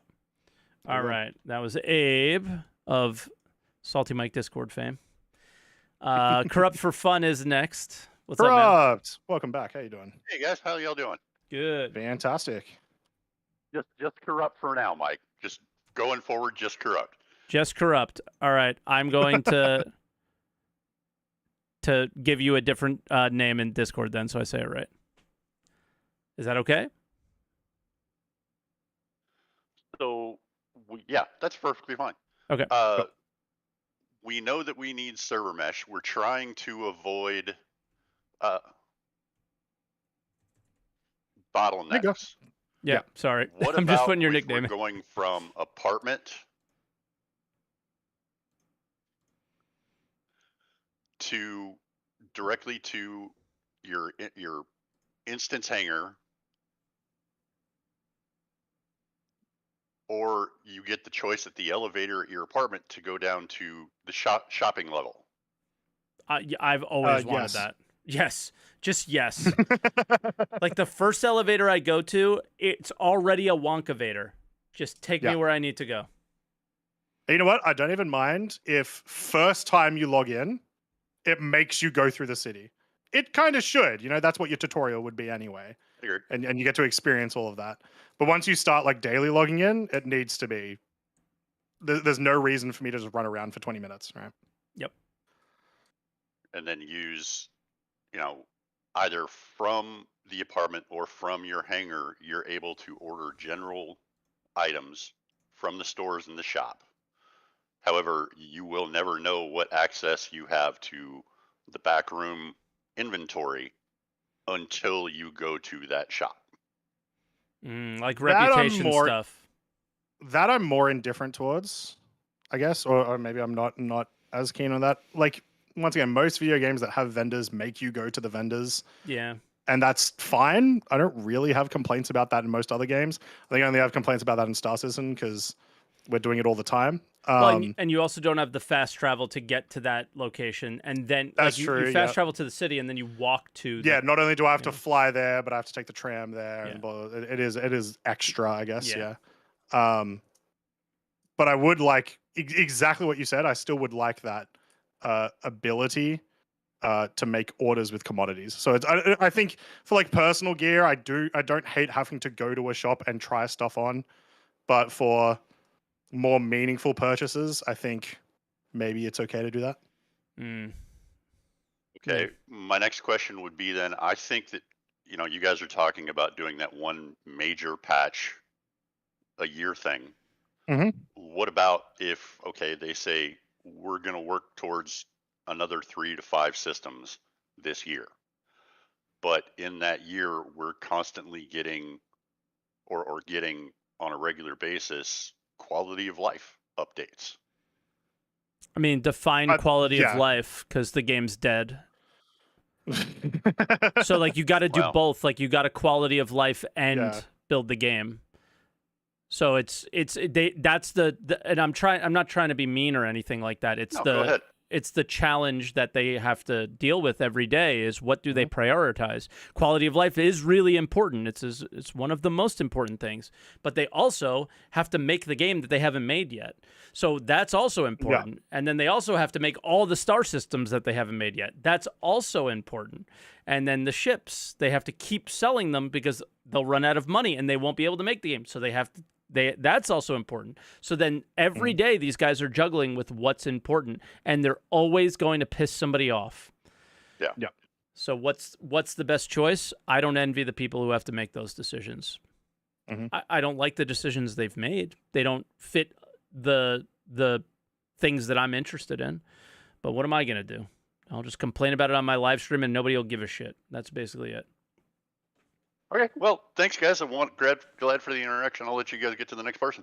Yeah, man. I'm sorry. No worries. I felt like cheers for the call. That was a good call. Thanks, Corrupt. Bye now. I felt like he was like, well, all right, screw you. I'm out of here. All right, let's bring our next caller. You were supposed to agree with all of my opinions. Oh, no. Yeah. My camera. Where's my camera gone? It's back. It's back. You're good. You're good. All right, Qualms, can you hear us? Yeah, can you hear me? We do. Sure can. All right, good. Yeah, hi there. Well, let's dig right into it as well, so that more people have space after me. Appreciate it. I'm sort of want to pick up on something that Mike said in the stream before, which I think is pretty interesting, and it sort of comes together in multiple things with regards to where Star Citizen going goal-wise, and especially comparing to Ashes of Creation. I'm not in wave 1, but a friend of mine is, so I had a chance to play around yesterday on his rig a little bit because I was visiting him, and I really stumbled about something, and it's and I like the MFDs. Honestly, the MFDs are good.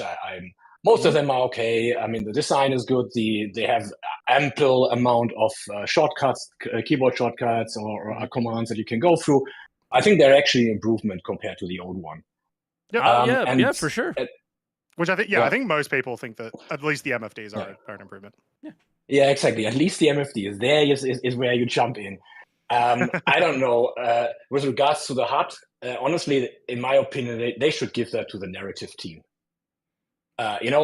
Come up with something, here like, all right, for whatever reason in 2300, there was some weird virus going through the population, and it was highly contagious, led to a giggle fit, and for some reason, as a side effect, just stripped the ability to design HUDs from the humanity. I was wondering where you were going with that. I still don't know where he's going with this. He's trying to say that the design of the HUDs is bad, just in a very, very long-winded way. Convoluted way, The design, the bad design has a lore reason behind it because humans got stupid. Okay. Yep. Fair. All right. What do you dislike about the new HUD? You can't read them again. I mean, seriously, and they are not where you want them to be. And you glance down. It's okay I only flew around with the C1 because my buddy, that's the only way where our favorite and most used ships overlap. And for me, it's the C1, the Raft, Prospector, and a lot in the Vulture. So basically, I flew around with the C1, best ship in the game, in my opinion, for me personally at the moment. And when you're just flying around, it's okay. But it's you always glance down for the speed. You never have the things in front of you what you want to have. And fly by day into Horizon. Just forget the HUD. You can't see it. You can't see it. It's really I don't know what it is. Before there were all these little lines and stuff, and it filled your screen, and now they stripped away everything. I mean, the head-up displays come on, speed, guys. I mean, look at the HUD of a car, of a plane. Look at any kind of HUD of a thing that is mobile. The one thing that is always on the HUD, because that's the one interesting part you want to have, is your speed, because you're moving something heavy around under some kind of power. You want to know how bloody fast you are. Yep. And I struggle to find there is my an gear option marker. to let you do that. There is an option to let you put your speed on the HUD for every ship. However, it's still just the number.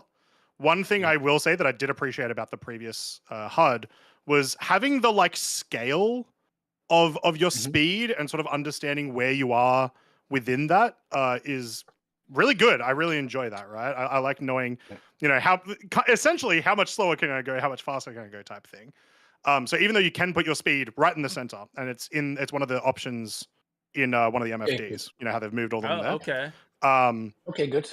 It's the good more information or something is what it's called. Okay. It still could be better.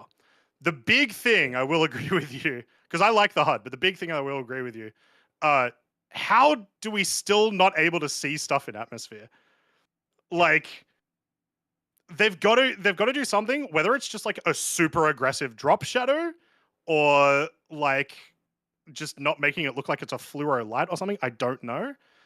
But that still does have to change. But I like that they've stripped away some of the things so that I can see stuff a little bit better. But that's going to be more of an opinion thing. I don't think anyone thinks that these are better for atmosphere.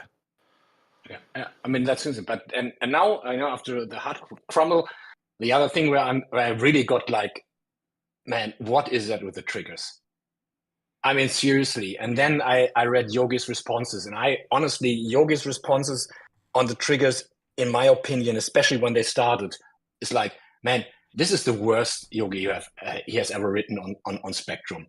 And that is now where the Ashes of Creation stuff comes in, because Mike said it on his stream. He said, look, those guys, they have a goal, they have clearly outlined what they want to go, and they start to churn away on that goal. And sometimes it deviates a little bit and pushes out, but not far. Once a month, you get the information where they go along.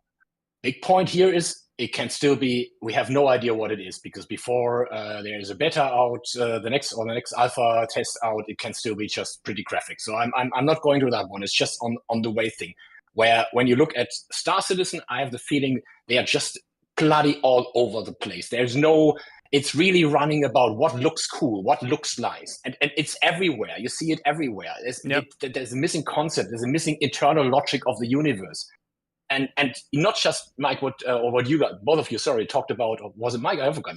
About the size of the spaceports. I mean, seriously, we have a planet like Arcorp, and they talk about this is the interstellar spaceport, and it's basically a backwater-sized thingy.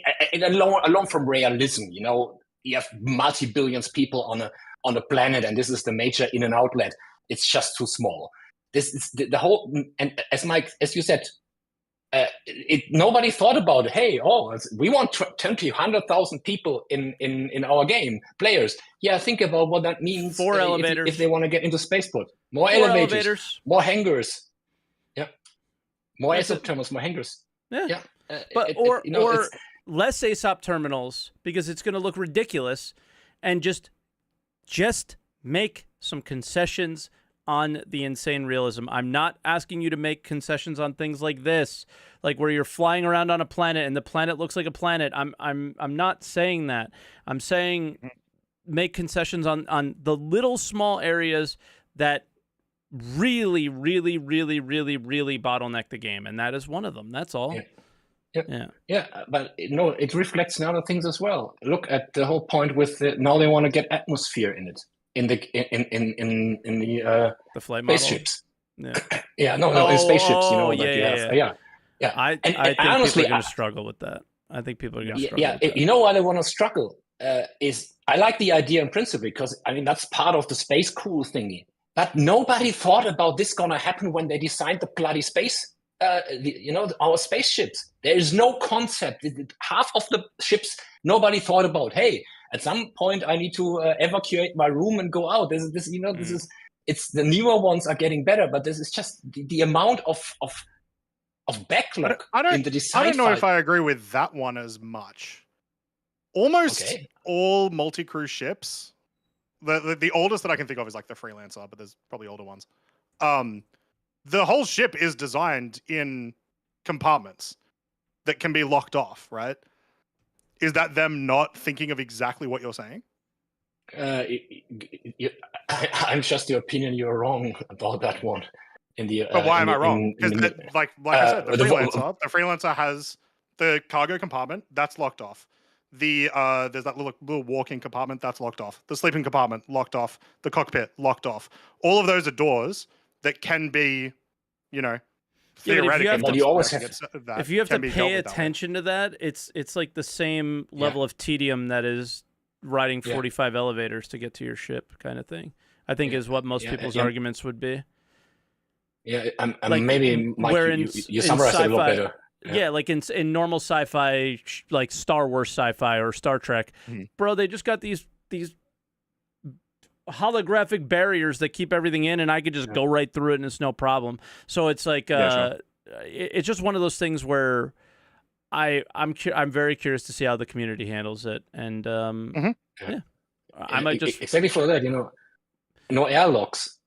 You look at something like the Raft. You can easily build some airlock thing around that you not accidentally. Somebody opens the outer door and half of the ship gets or you suddenly split yourself off, or you have look at the Zeus. You go in via the ladder in the middle part. You're always going to have that problem because players are stupid. So that's not that's not a thing that you can really design around, other than just not having the mechanic in it all. Right? I'm just going to say this. Okay, invest in oxypens. Their stock is going to go way up, and that's all we need to know. But Qualms, we're going out in the weeds, so I will say, let's wrap it up. My last point anyway. All right, cool. Yeah, no worries. We appreciate the call. It was really invest in oxypens, people. All right. Yeah. If this was Eve, you'd be investing in oxypens. All right, that's it, Qualms. Thank you so much, and we'll talk to you soon, man. Thank you always for the calls over all the years. Appreciate you. Bye now. Man. I let go of the mouse. I thought he was done, but he's gone now. We can't bring him back. All right, next is a very regular Certified Gumbo. Hello, Gumbo. How are you doing, Gumbo? Certified Gumbo going once. Did we catch him while he was AFK? Going twice. He unmuted. Thrice. I'll put him back in the waiting room and we'll come back to him. All right. Dev. Are you a game dev? I am not. Oh, a sham. You tricked me. My born name. Gotcha. Fair enough. So what do you want to talk about? What do you want to chat? I need some therapy, gentlemen. We're not the place for that, but okay, we'll try. True. Good call. Buy another spaceship. No, I can't. We already hit concierge. We promise no more. Yeah.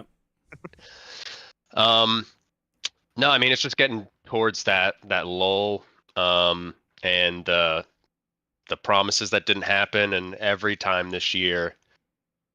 I always look at that account and just like, should I just get rid of some of it? Because I hardly even play the damn game. And it's...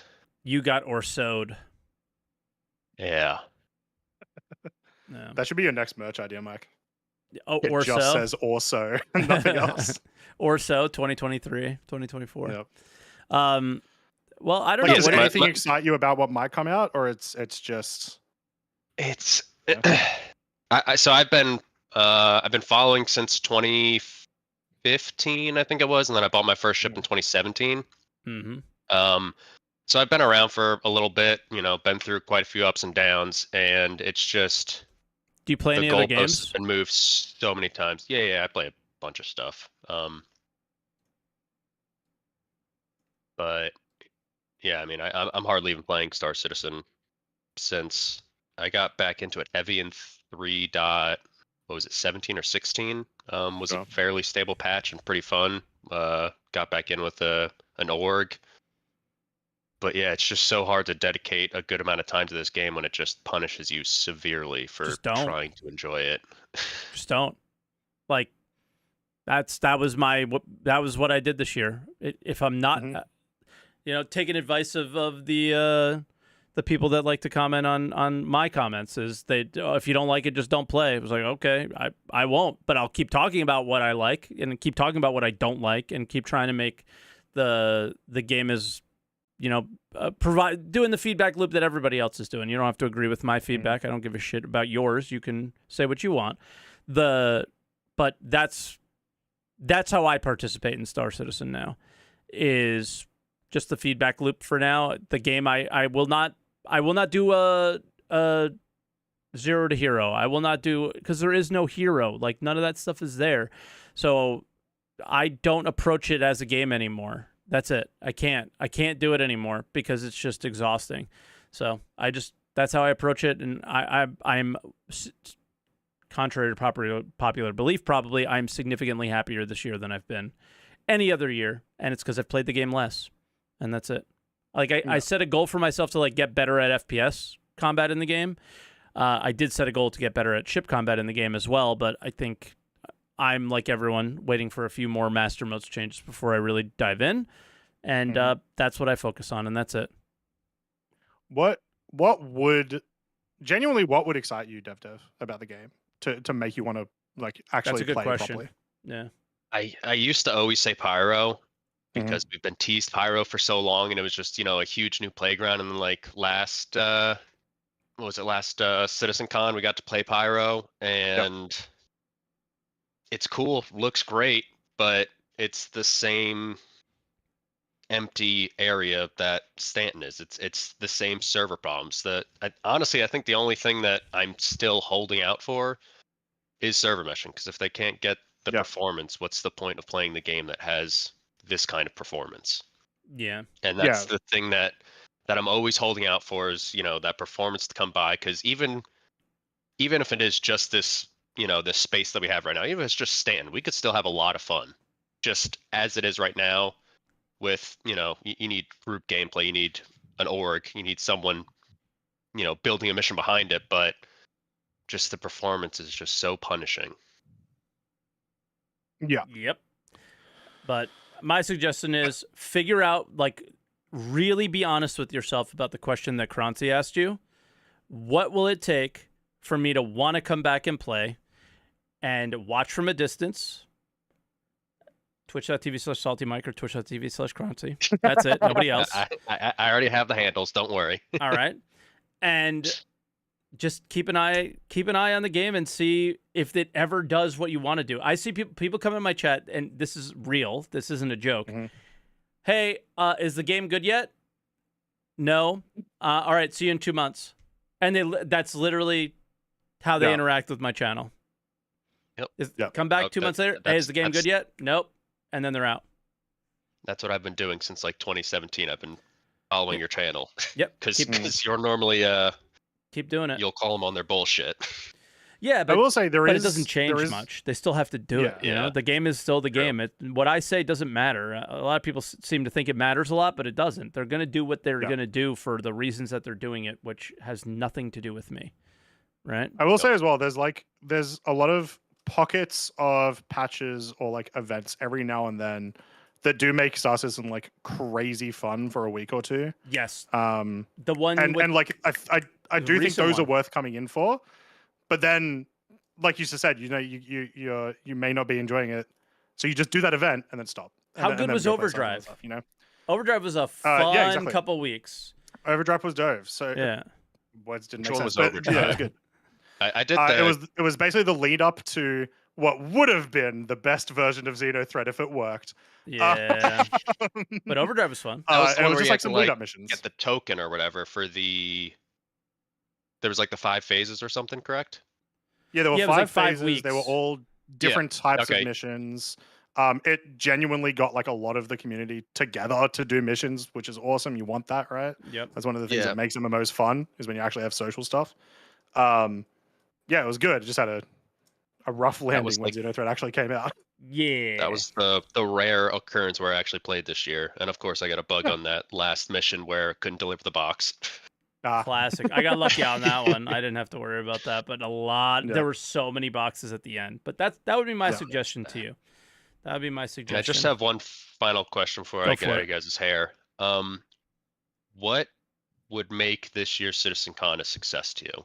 What is your definition of success for CitizenCon this year? I'll let you go first, Croncy. Or unless you want me to, I see you typing. I was going to say we'll probably end up talking about that next week, but once again, for me, CitizenCon's way more a community thing than it is necessarily like a trade show, which is obviously what they're trying to do, right?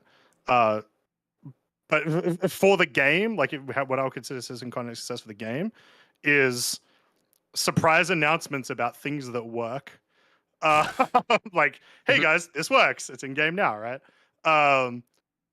Or like talking about how they want the economy to be. Like give me your concept for the economy. Show me what you did in the last 10 months with homesteads, and if that concept looks good, that's cool. Show me Squadron working and it looking fun and good. Those are like the big things. Really, like I said, though, it's more a community event for me. So it'll be a success if I get to meet my friends and have a good time. Yeah. I mean, like, yeah, the definition of success is going to be different for everybody, right? Like mine, I don't think the day of, the week of, the month of CitizenCon or the month after will be able to feel its success. Its success will come by the time the next CitizenCon comes around. How much progress have they made? Not maybe on the stuff that they show at CitizenCon, but just in general, right? And because CitizenCon's like a hype event. It's a community event, it's a hype thing, and I've never gone into a CitizenCon less hyped because of what they did last year or this year that we're in now, where I never had been so hyped, and the letdown was just massive. But to Croncy's point, yeah, exactly. Like, but to Croncy's point, a release date for Squadron 42, get that thing out of the way, right? You're going to it's done after that, and if they go to the other chapters, okay. But just getting the focus on the PU properly would be nice to see, and I thought that's what would happen last year, and it didn't. So yeah, I don't know. Part of it is get it out of the way, but in general, what I enjoy about CitizenCon or just any Star Citizen official content is when they talk about the game's design and the direction of the game and where it's going. And they've been going in the direction I really like, more and more and more, or talking about going in the direction I really like. This year, that's the disappointment, is all of the talk about the direction and not delivering on it. So if they're showing, like Croncy said, it's in some of that stuff, then I'm cool. But I don't think it's possible for this to be a success to me in the way it was last year, at least. I'll add one more thing. I think it would be a really good success. Like, obviously, this year has been all about server meshing now. Yeah. I think it would be a pretty, once again, maybe not a success, but it would go a long way for them to be like, here are all of the things that allow 1,000 person servers to be fun. 2,000 person to be like that focus stuff, right? Let's get into the Polaris is about to come out. There's practically no missions designed for it. The Idris and the Javelin are going to come out eventually. Yeah, exactly. Like, maybe there will be, but that would be a thing that would show at CitizenCon, I imagine. The Javelin and the Idris, nothing really in game for them to do yet, and that's going to be such a big focus of the game going forward, I imagine. So, talk to us about that now. Yeah, for sure. What about you, Devda? Just it's performance. I've been waiting for performance for so long. Like I said, I play a lot of sandbox games. If you have an org, you can make so much gameplay, especially if it's a big enough org and a well organized one. You can make so much gameplay with just what they have right now. Yeah, the orgs that pit themselves against each other are the ones that are having the most success with the game currently. Yeah, and that's one of the things I used to do, and we used to have so much fun. But it's just when you get everything set up, and for no reason the ship blows up, or the server crashes, have people DC, people falling through elevators. I just fell through the ship. It just makes it so hard to actually enjoy the game when you just randomly punished for it. Yeah, for sure. But so all right. Yeah, that's all I've been looking for the past few years. I would say it's just performance. Yeah, I mean, and I will say that the server meshing tests feel promising from that standpoint. So fingers crossed there, Dev. And that's what I would do. Just keep popping in. Hey, how are the meshing tests going? And see how it goes from there, bro. But all right, we'll let you go because we got to get to the last two before that 2-hour mark, that magical 2-hour mark. All right, bro. So thank you. Good. Yeah, thanks for having me. Don't feel bad about not enjoying the game. Many people are not enjoying the game. It's just go play some Deadlock. Yeah. All right. Later, bro. Cheers, Dev. Have a good one. Bye. Trying to get as many people to play Deadlock is such a fun game. Yeah, and before we go to Gumbo and Gumbo, get ready for us. We're gonna try you again. It is very hard to be a content creator and tell people to give advice on how to deal with not enjoying the game that you really want to be good, because we have that extra wrinkle of, well, I can just hang out in the game, be the background, and talk about anything with people, and the game can be fun to me for many more years than maybe the average person too. So it's always but also tough one. It's a lot easier for us to have the time and like the resources essentially to make our own fun out of this game sometimes, right? So yeah, exactly. So all right, I accidentally threw Gumbo in a little bit faster, but all good. Gumbo, are we there now? Mic check. You're Hey, good. there we go. God, that's so weird. That was like a Discord bug. I just had to disconnect and rejoin. It happens all the time. I continuously think maybe we should go to stages or something like that, and that might work better. But maybe that felt like I used to run track in like high school. That felt like a false start. God, that's so weird. Man, okay, so a couple things development wise. The MFD HUD situation, I just feel like so all right, let me go back. When I first started playing DCS, like one of my friends was showing me the ropes. Something he used to say all the time was like, as a pilot, you got to focus on like 4 things: aviate, navigate, communicate, and mitigate, in that order. And like when you look at like fighter jets, like all of their HUD design is predicated around those 4 points. And like we don't have that in Star Citizen. It's still way too many things going on with the HUDs and the MFDs. It's definitely better than the old versions because you can actually read stuff and they work. But as far as like aviation related information and flying the actual ships, like a lot of that information isn't prioritized enough in your foreview, in your immediate foreview. And I think that is an issue with the HUDs that they can kind of fix. Like like for instance, speed. That we should always be able to see the speed. We should always be able which to once see again you can, because I think just a lot of people don't know you can do it, but it's not. It's not a default setting. Like I said, it should be and it should be turned on by default as well, which is I 100% agree with you. I like that they have the option. Because I didn't know that and I didn't find it, so I appreciate you for saying that. But like by default, that should be up. Fuel, you should always be able to read your fuel. And then the pitch ladder, the pitch ladder you can also see your fuel. It'll be in your top left. I'm somehow missing it. Because it's on your self status. Your fuel is on your self status, which is default on your top left. But not always. Depends on what mode you're in. It depends on what mode. It only shows up when I'm in QT mode, like in nav mode. If I switch from QT to flight and still in nav mode, it disappears again.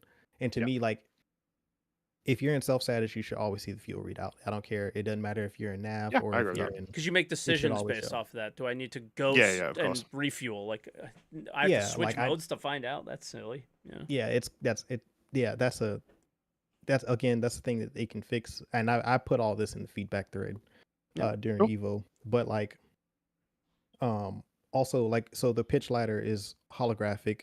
I know we hate holographic stuff. I don't like it either. But fighter jets also have a holographic pitch ladder. But the difference is there's a dial where I can adjust the brightness depending on the light settings. And if it's still an issue, there's always a physical readout for your pitch ladder. Like, and I said this where like, hey, just make a MFD that shows the pitch ladder that I can cycle to, that I can actually put it on a screen. So that, you know, they have that option now. Like that. This is, you got to remember, this is the first MFD patch where they're like, all right, let me give you what you had before for the most part, give you a little extra, it looks like, right, with the power management and stuff.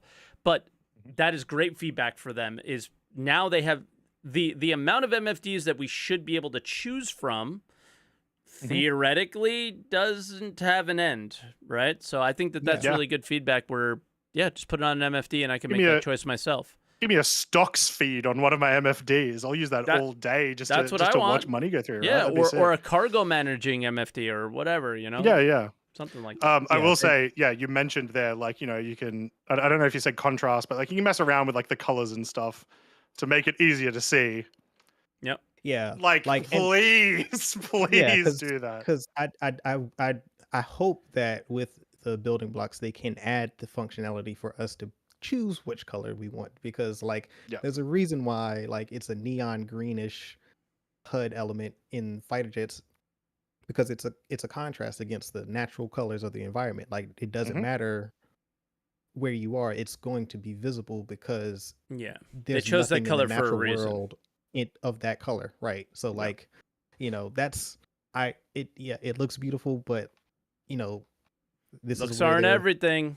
They're choosing art over function, and sometimes when it comes down to certain things, function has to take priority over everything. And you know, but you know, it's in a better place than it was. That's for sure. Yeah, for sure. The other thing I want to touch on though is the gun, the weapon groups, because personally, I feel like they made this decision and did not really consider mouse and keyboard, because for me, I play on sticks and I just bound all four to a 4-way hat that's on my stick, and I can just switch. Like I have ballistics on the left, I flick it right and it goes to lasers. I go up and it goes all guns. So like I have my weapon group set up just as a weird, and it doesn't take me anything but to flick my thumb in any direction to go from lasers to ballistics to all. So like that's easy for me, right?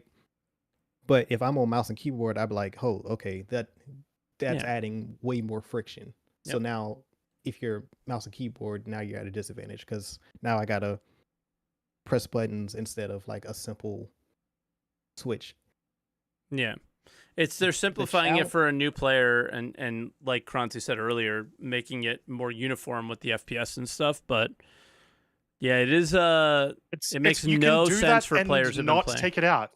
Like exactly. Well, it's a good mechanic, but there's nothing in that that's stopping that from letting you do the other thing. I just don't know why it was removed. Yeah, very odd. I agree with you too that it should be an option that should not have been removed. But now that I think about it, like in how they have the group set up, you would actually have to bind your second button to a particular group.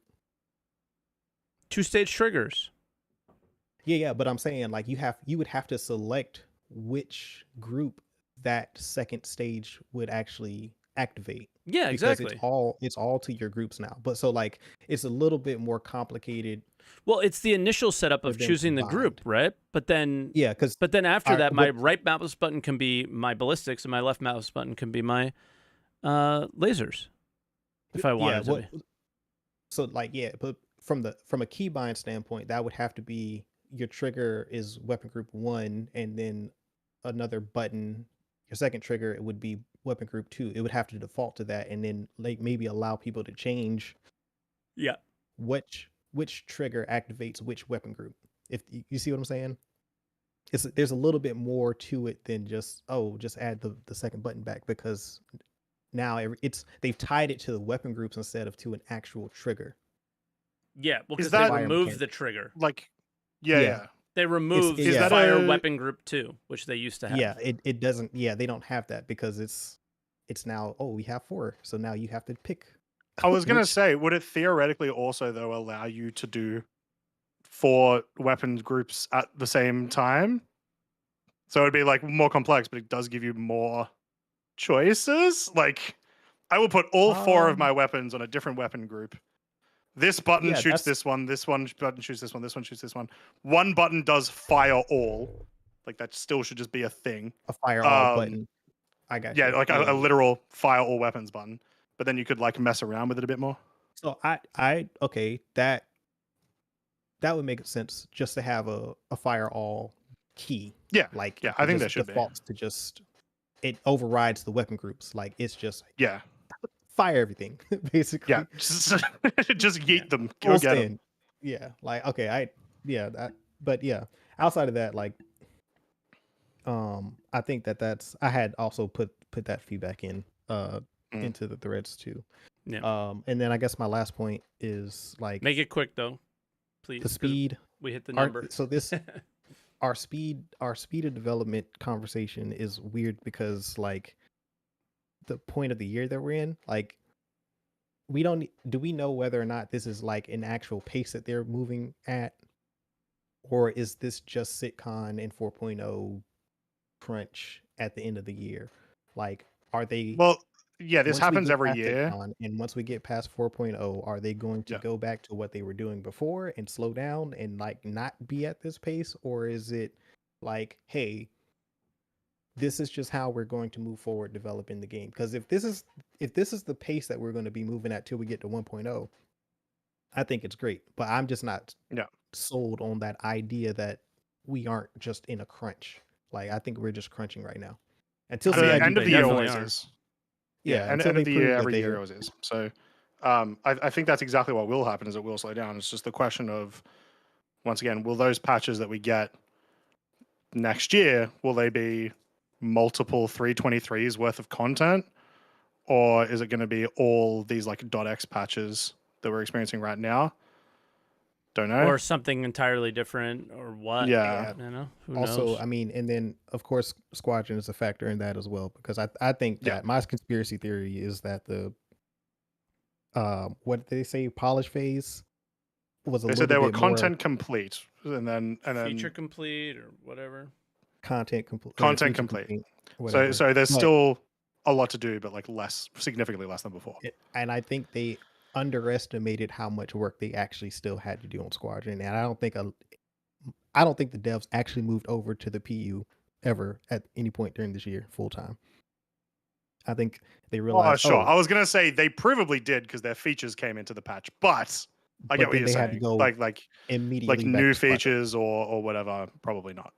Yeah, that's what it feels like, because it feels like every other year we've had, as far as the pace, like we had those few months early on where things were moving a little bit faster, but then it went back to, okay, what's going on?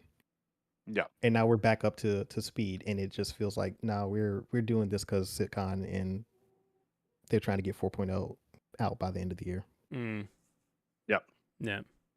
But that's it. That's all I had to say. All right. Appreciate the conversation. Oh, good. No problem. Yeah, Thank cheers you for calling as always. Oh, and being a regular. We appreciate it. Yeah, man. No problem. All right, Gumbo. Thank you. Talk to you soon, bro. Have a good one. Bye. Cheers. I typed in chat to one of my mods. He's like, "You're still going?" And I'm like, "I'm fading." But we're on our last caller, Thaser. Hopefully you can hear us. Thaser, how you doing? Hello. Greetings. Greetings. Howdy. It's good to be on. First time caller, I guess. Welcome in. Thank you. Right. I want to discuss about the fact that we have no org infrastructure whatsoever in the game. I agree. Yep. Should there be a game before the org structure, or should they be happening around the same time? Like, I want it more than anything. Yeah. But I can see why we don't have it. But I also see why you might want to prioritize it. You have a little org tag next to your name in Discord. Seems like it's important to you. Yeah, I'm the leader of an org that I'm not gonna name anyway. So, right. The thing is, right, we don't have the bare minimum of it, and Agreed. I am an avid supporter of the idea that orgs or clans or whatever you want to call them in whatever game are what keep a game alive. Yep. Because you can't base the longevity of your game on solo players forever. They're gonna give you maybe a boost in popularity due to like streams and whatnot, and they're gonna keep it going for a while. But let's be honest, solo players, usually the standard player, will jump onto the brand new thing that pops up, right? Yeah, you're exactly right. Like, people play multiplayer games because they're multiplayer. They want to play with their friends. It gives them additional, like, you get additional goals that aren't specifically related to like game mechanics, right? All that sort of stuff comes from org play. So you're 100% right. Right. And to go on that, I want to touch on another thing regarding Pyro. I wanted to bring this up a few podcasts ago, but I didn't manage to get in. Regarding the asteroid bases, I think that if they only make them space bunkers, that's a big missed opportunity. Okay. You can make those asteroid bases to be fixed locations that orgs can fight over. You can introduce data running on this because you'll have to scan for them, mark them. Orgs or like people in general can trade the locations with other people. You can bring a whole new loop into this, and if they just make them bunkers but on an asteroid, I think that's quite daft. I agree, and I think that's probably what we're gonna get initially. But what do you think about contested zones? I feel like that's what the orgs are gonna. Yeah, that's the much more important like multiplayer mechanic, right? Where the asteroid bases are essentially just new locations for now.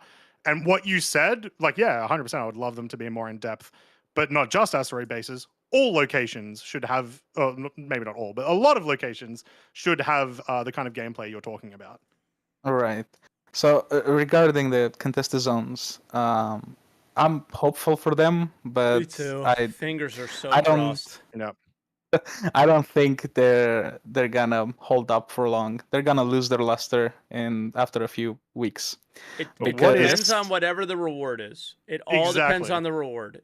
If that reward is worth getting and you can lose it, or it fades, or something where you want to and kind of feel like you have to keep grinding for it, it might last a lot longer than we think. But we'll see. We just got in the PTU components mattering. If we can get a good component from these contested zones, and I have to keep going back there to get more, then it won't die down. You'll go back there every time to get your loot or to buy your loot from someone. I see what you mean, but I also see a big issue with that. Because if from the contestant zones is the only place where you can get like the meta components or whatnot, or the meta armor, or the meta weapons, so on, right? People are only gonna be running that, and all the other components, all the other armor, and so on, they're gonna be useless, right? People are only gonna be unless they are like, if they get destroyed when I get destroyed, the rest of the armor is not useless. There is an investment in me getting a really cheap, crappy module that I don't care about losing. I'm gonna still buy those, right? If I'm just doing whatever, if I don't care about risk. Those ones I would care about losing, and so one, I'm not going to use them all the time because I don't want to get into fights where I'm going to lose them. But two, when I do lose it, cool. Now I need to go back. Like the whole loop starts making sense with that. Right, but that's kind of a dry loop in my opinion, right? I think what they're trying to do with the contested zones is create sort of a hybrid micro Tarkov experience to draw in the players who enjoy extraction shooters. If you would ask me, and I'm a bit of an extremist, so pardon me, but as long as I can buy any type of gear in terms of armor and weapons across Stanton and whatnot, and as we saw on Pyro, they sell like railguns and such. The loot I find is not gonna matter much, but if you make gear scarce, As in, sure, you can buy in Stanton the True Def light armor gear and a P4AR, and that's about it, and ammo for it. Then you're gonna make me think, right, I want to do these missions, I want to do these events, I want to do and so on and so on. So maybe I find something cool. Like part of the reason a lot of people were doing the reclaiming missions when cargo was spawning in them, apart from making a lot of money. Right? No. I mean, when you took reclaimer missions and you could get drugs and all that jazz, and people were making a lot of money. Part of that was, yes, making a lot of money, but it was such a good feeling of opening up a ship to see what is inside of it, right? Absolutely, yeah. To see what you can salvage out of it. So I think they can remake that feeling by making gear scarce, so you can't buy it, right? But if I go into a bunker, I'm gonna be excited about what I'm gonna find there. For example, a bunker, or like contested more zones. random loot drop type things. It drove 2023 for me. That content right there. When they removed the snipers and railguns, that's what our org did. And I found it to be the most exciting and fun. And then kind of salvage came, and I thought that would be better, and then it never really moved in the direction that was super fun. And there's too many things that get in the way of the scarcity to make it so we can trade and transfer to each other more easily. There's so many bottlenecks that make it complicated, but that is and was a very strong driving force for me to play the game. So I would agree. But Thaser, I would say final thoughts for you, and we'll call it a podcast. But I enjoyed the convo, of course. Regarding CitizenCon, I'm assuming. Whatever you want to talk about. Yeah, they have big shoes to fill compared to last year's CitizenCon. They gotta bring some tangible news about Squadron 42, because most of the community, I think they don't even want to play that game anymore. They just want to see it out the door, so it stops getting in the way. And they need to start. Sick as hell. I want to play it, but I know I'm gonna play it once or twice, and then I'll put it down, and I will be drawn back to SC. We all know it. Yeah. Also, they need to come out with some hefty meat on the bone regarding SC. Anything less, and it's gonna be dicey. If this is a Squadron 42 like exclusively sitcon, it will be ridiculously stupid and would be a huge failure. I don't think that would. I don't think that's happening either. But I'm just saying. There'll be at least a new ship. Let's go. Let's go. Wonder how I'm gonna get it. I'm not going to. That's how I'm gonna get it. But yeah. Right. All right, Thaser. As you could tell, I have faded completely, and I am now in delirium. So we'll let you go, and we'll call it, because I can't keep my head up anymore. All right. Talk to you soon, man. Awesome. Cheers, Good Thaser. call. Good one. Bye now. Goodbye. Him and I have very similar opinions on what I want with the game, so it was enjoyable. But that's the podcast, everybody. So next week should be pretty fun. It's no matter what, sitcom predictions. So write your predictions down now for fun. Do you want to do maximum hopium as well? Do you want to do a quick one? Like, we don't know what the schedule is. Do you want to do your quick before we know what the schedule is, to see if what we think is going to be there ends up on the schedule, and the podcast with that? I know I said that really ridiculous, but I'm really going to quickly. Future of server meshing is almost definitely going to be one of them. Okay. New concept ship. Capital Anvil ship. Let's go. Bring it on. So you think they'll do Capital after saying that it takes a year to do? Maybe not capital, but like Polaris. Like maybe that's like Capital. A big gunship type. Yeah. That would be not Capital like to me. Javelin, but yeah. I would be surprised if they did another Capital. I think they'll do a bunch of small ones. They seem to be going down the direction of many sales. So 35 mechs will be available at CitizenCon. That's my hot take. No, like all the different mechs. My hot take is we're going to see more than one new star system that is not Pyro. Yeah. They will not be I'll finished. go one further. I'll say they'll show more than Nyx. they'll go further than Nyx. Yeah, I think they'll go further than Nyx. They may not even show Nyx or very little. May even see Terra, but how they will do it is in a way that is not promising to deliver them within the next year, right? They will just show that they have a procedural planet out there. Like they'll show it a wide view of it instead of a very detailed view of it. That's a better way of saying it. And then my hope panel, my dream panel, economy, like you had mentioned earlier. Yeah, but 100%. Yeah, I'll give one more hopium take, which would be just honestly funny.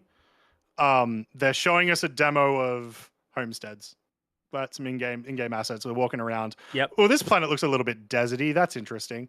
As they're ending the demo, the Lear 3 sandworm pops out of the desert. Back to 2016. Let's go. I mean, we do have sandworm tattoos now. My last hope would be around the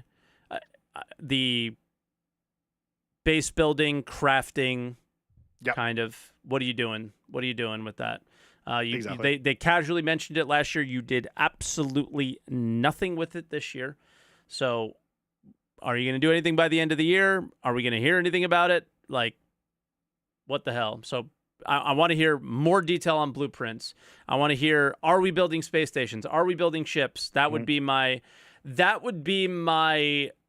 copium tank filled for not the year. Well, yeah, for the year. Like I would always point back to it. But I know it's not going to happen. We know they're talking about. We know they're talking about homesteads for sure. Yes, because because in the monthly report they were like, "We'll tell you more." Or in the sneak peek, it was Twitter like, "You'll post see more." or something. Yeah, exactly. It was like, "You'll see more towards later in the year." I was like, "Well, I wonder what that is." But yeah, yeah. So those are my before we know the schedule things of my hopes. Yeah, and then we'll see it with the schedule of okay, once we know what they want to talk about, what are they going to show in these panels?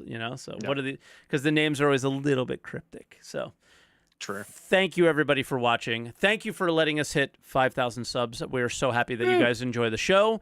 And yeah, thank you to everybody who called today. Hit the like button if you guys like the video. You guys are watching on the live stream now. I hear that helps out a lot. Hit that like button. If you are new here, hit the subscribe button on YouTube. Hit the follow button on both myself and Croncy's channels on Twitch. We stream a lot and a lot of Star Citizen. And we'll catch you guys next week for our Citizen Con preview, I guess, show. We basically are going to have 2 shows before. So we got to kind of... What do you mean? Isn't it one show? Is it just one show before Citizen Con is in 2 weeks. Yeah, it's 13 days. Yeah, that means. Yeah, that's true. No. You'll be doing your show with Level Cap right now. In 2 weeks. Yeah, true. Oh, before we go, how does the time zone schedule work for you? For Citizen Con. Oh, I have no idea. It doesn't even matter to you, right? You're yeah. I'll because you're gonna be around. There. Because for us, it's crazy. My stream's gonna start about 3 or 4 in the morning. Nice, let's go. Yeah, I don't mind it. I'm good with that stuff. I love waking up early and everything. But that's right. I was gonna do a Level thing. and Burks. I was like, if you go, you show up when you're ready to. I'm not gonna object you to the psychopathness of me. Where I love to stream early and all that stuff. So yeah, I was gonna do a thing, and everyone in chat that's gonna watch Mike's stream, let me know if it's a good idea. Where I do a walkthrough, I would call love in that when there's no panels or anything. Yep. Do a walkthrough of the convention center and show you guys everything. We did it last year with Burks and Morph and a few other people of just checking in and what are the vibes at the event? How was it physically to be there? And that would be awesome. So I appreciate it so long as the internet's holding up and everything. Yeah. But I'll be in touch with you over Discord and be like, yo, how is it? And let me know when you want to call in and all that stuff. So, but yes, thank you everybody for watching today. And we'll catch you guys. Oh yeah, don't forget to answer the call. We've been doing this for 10 months, Mike. You gotta be more on point. Come on.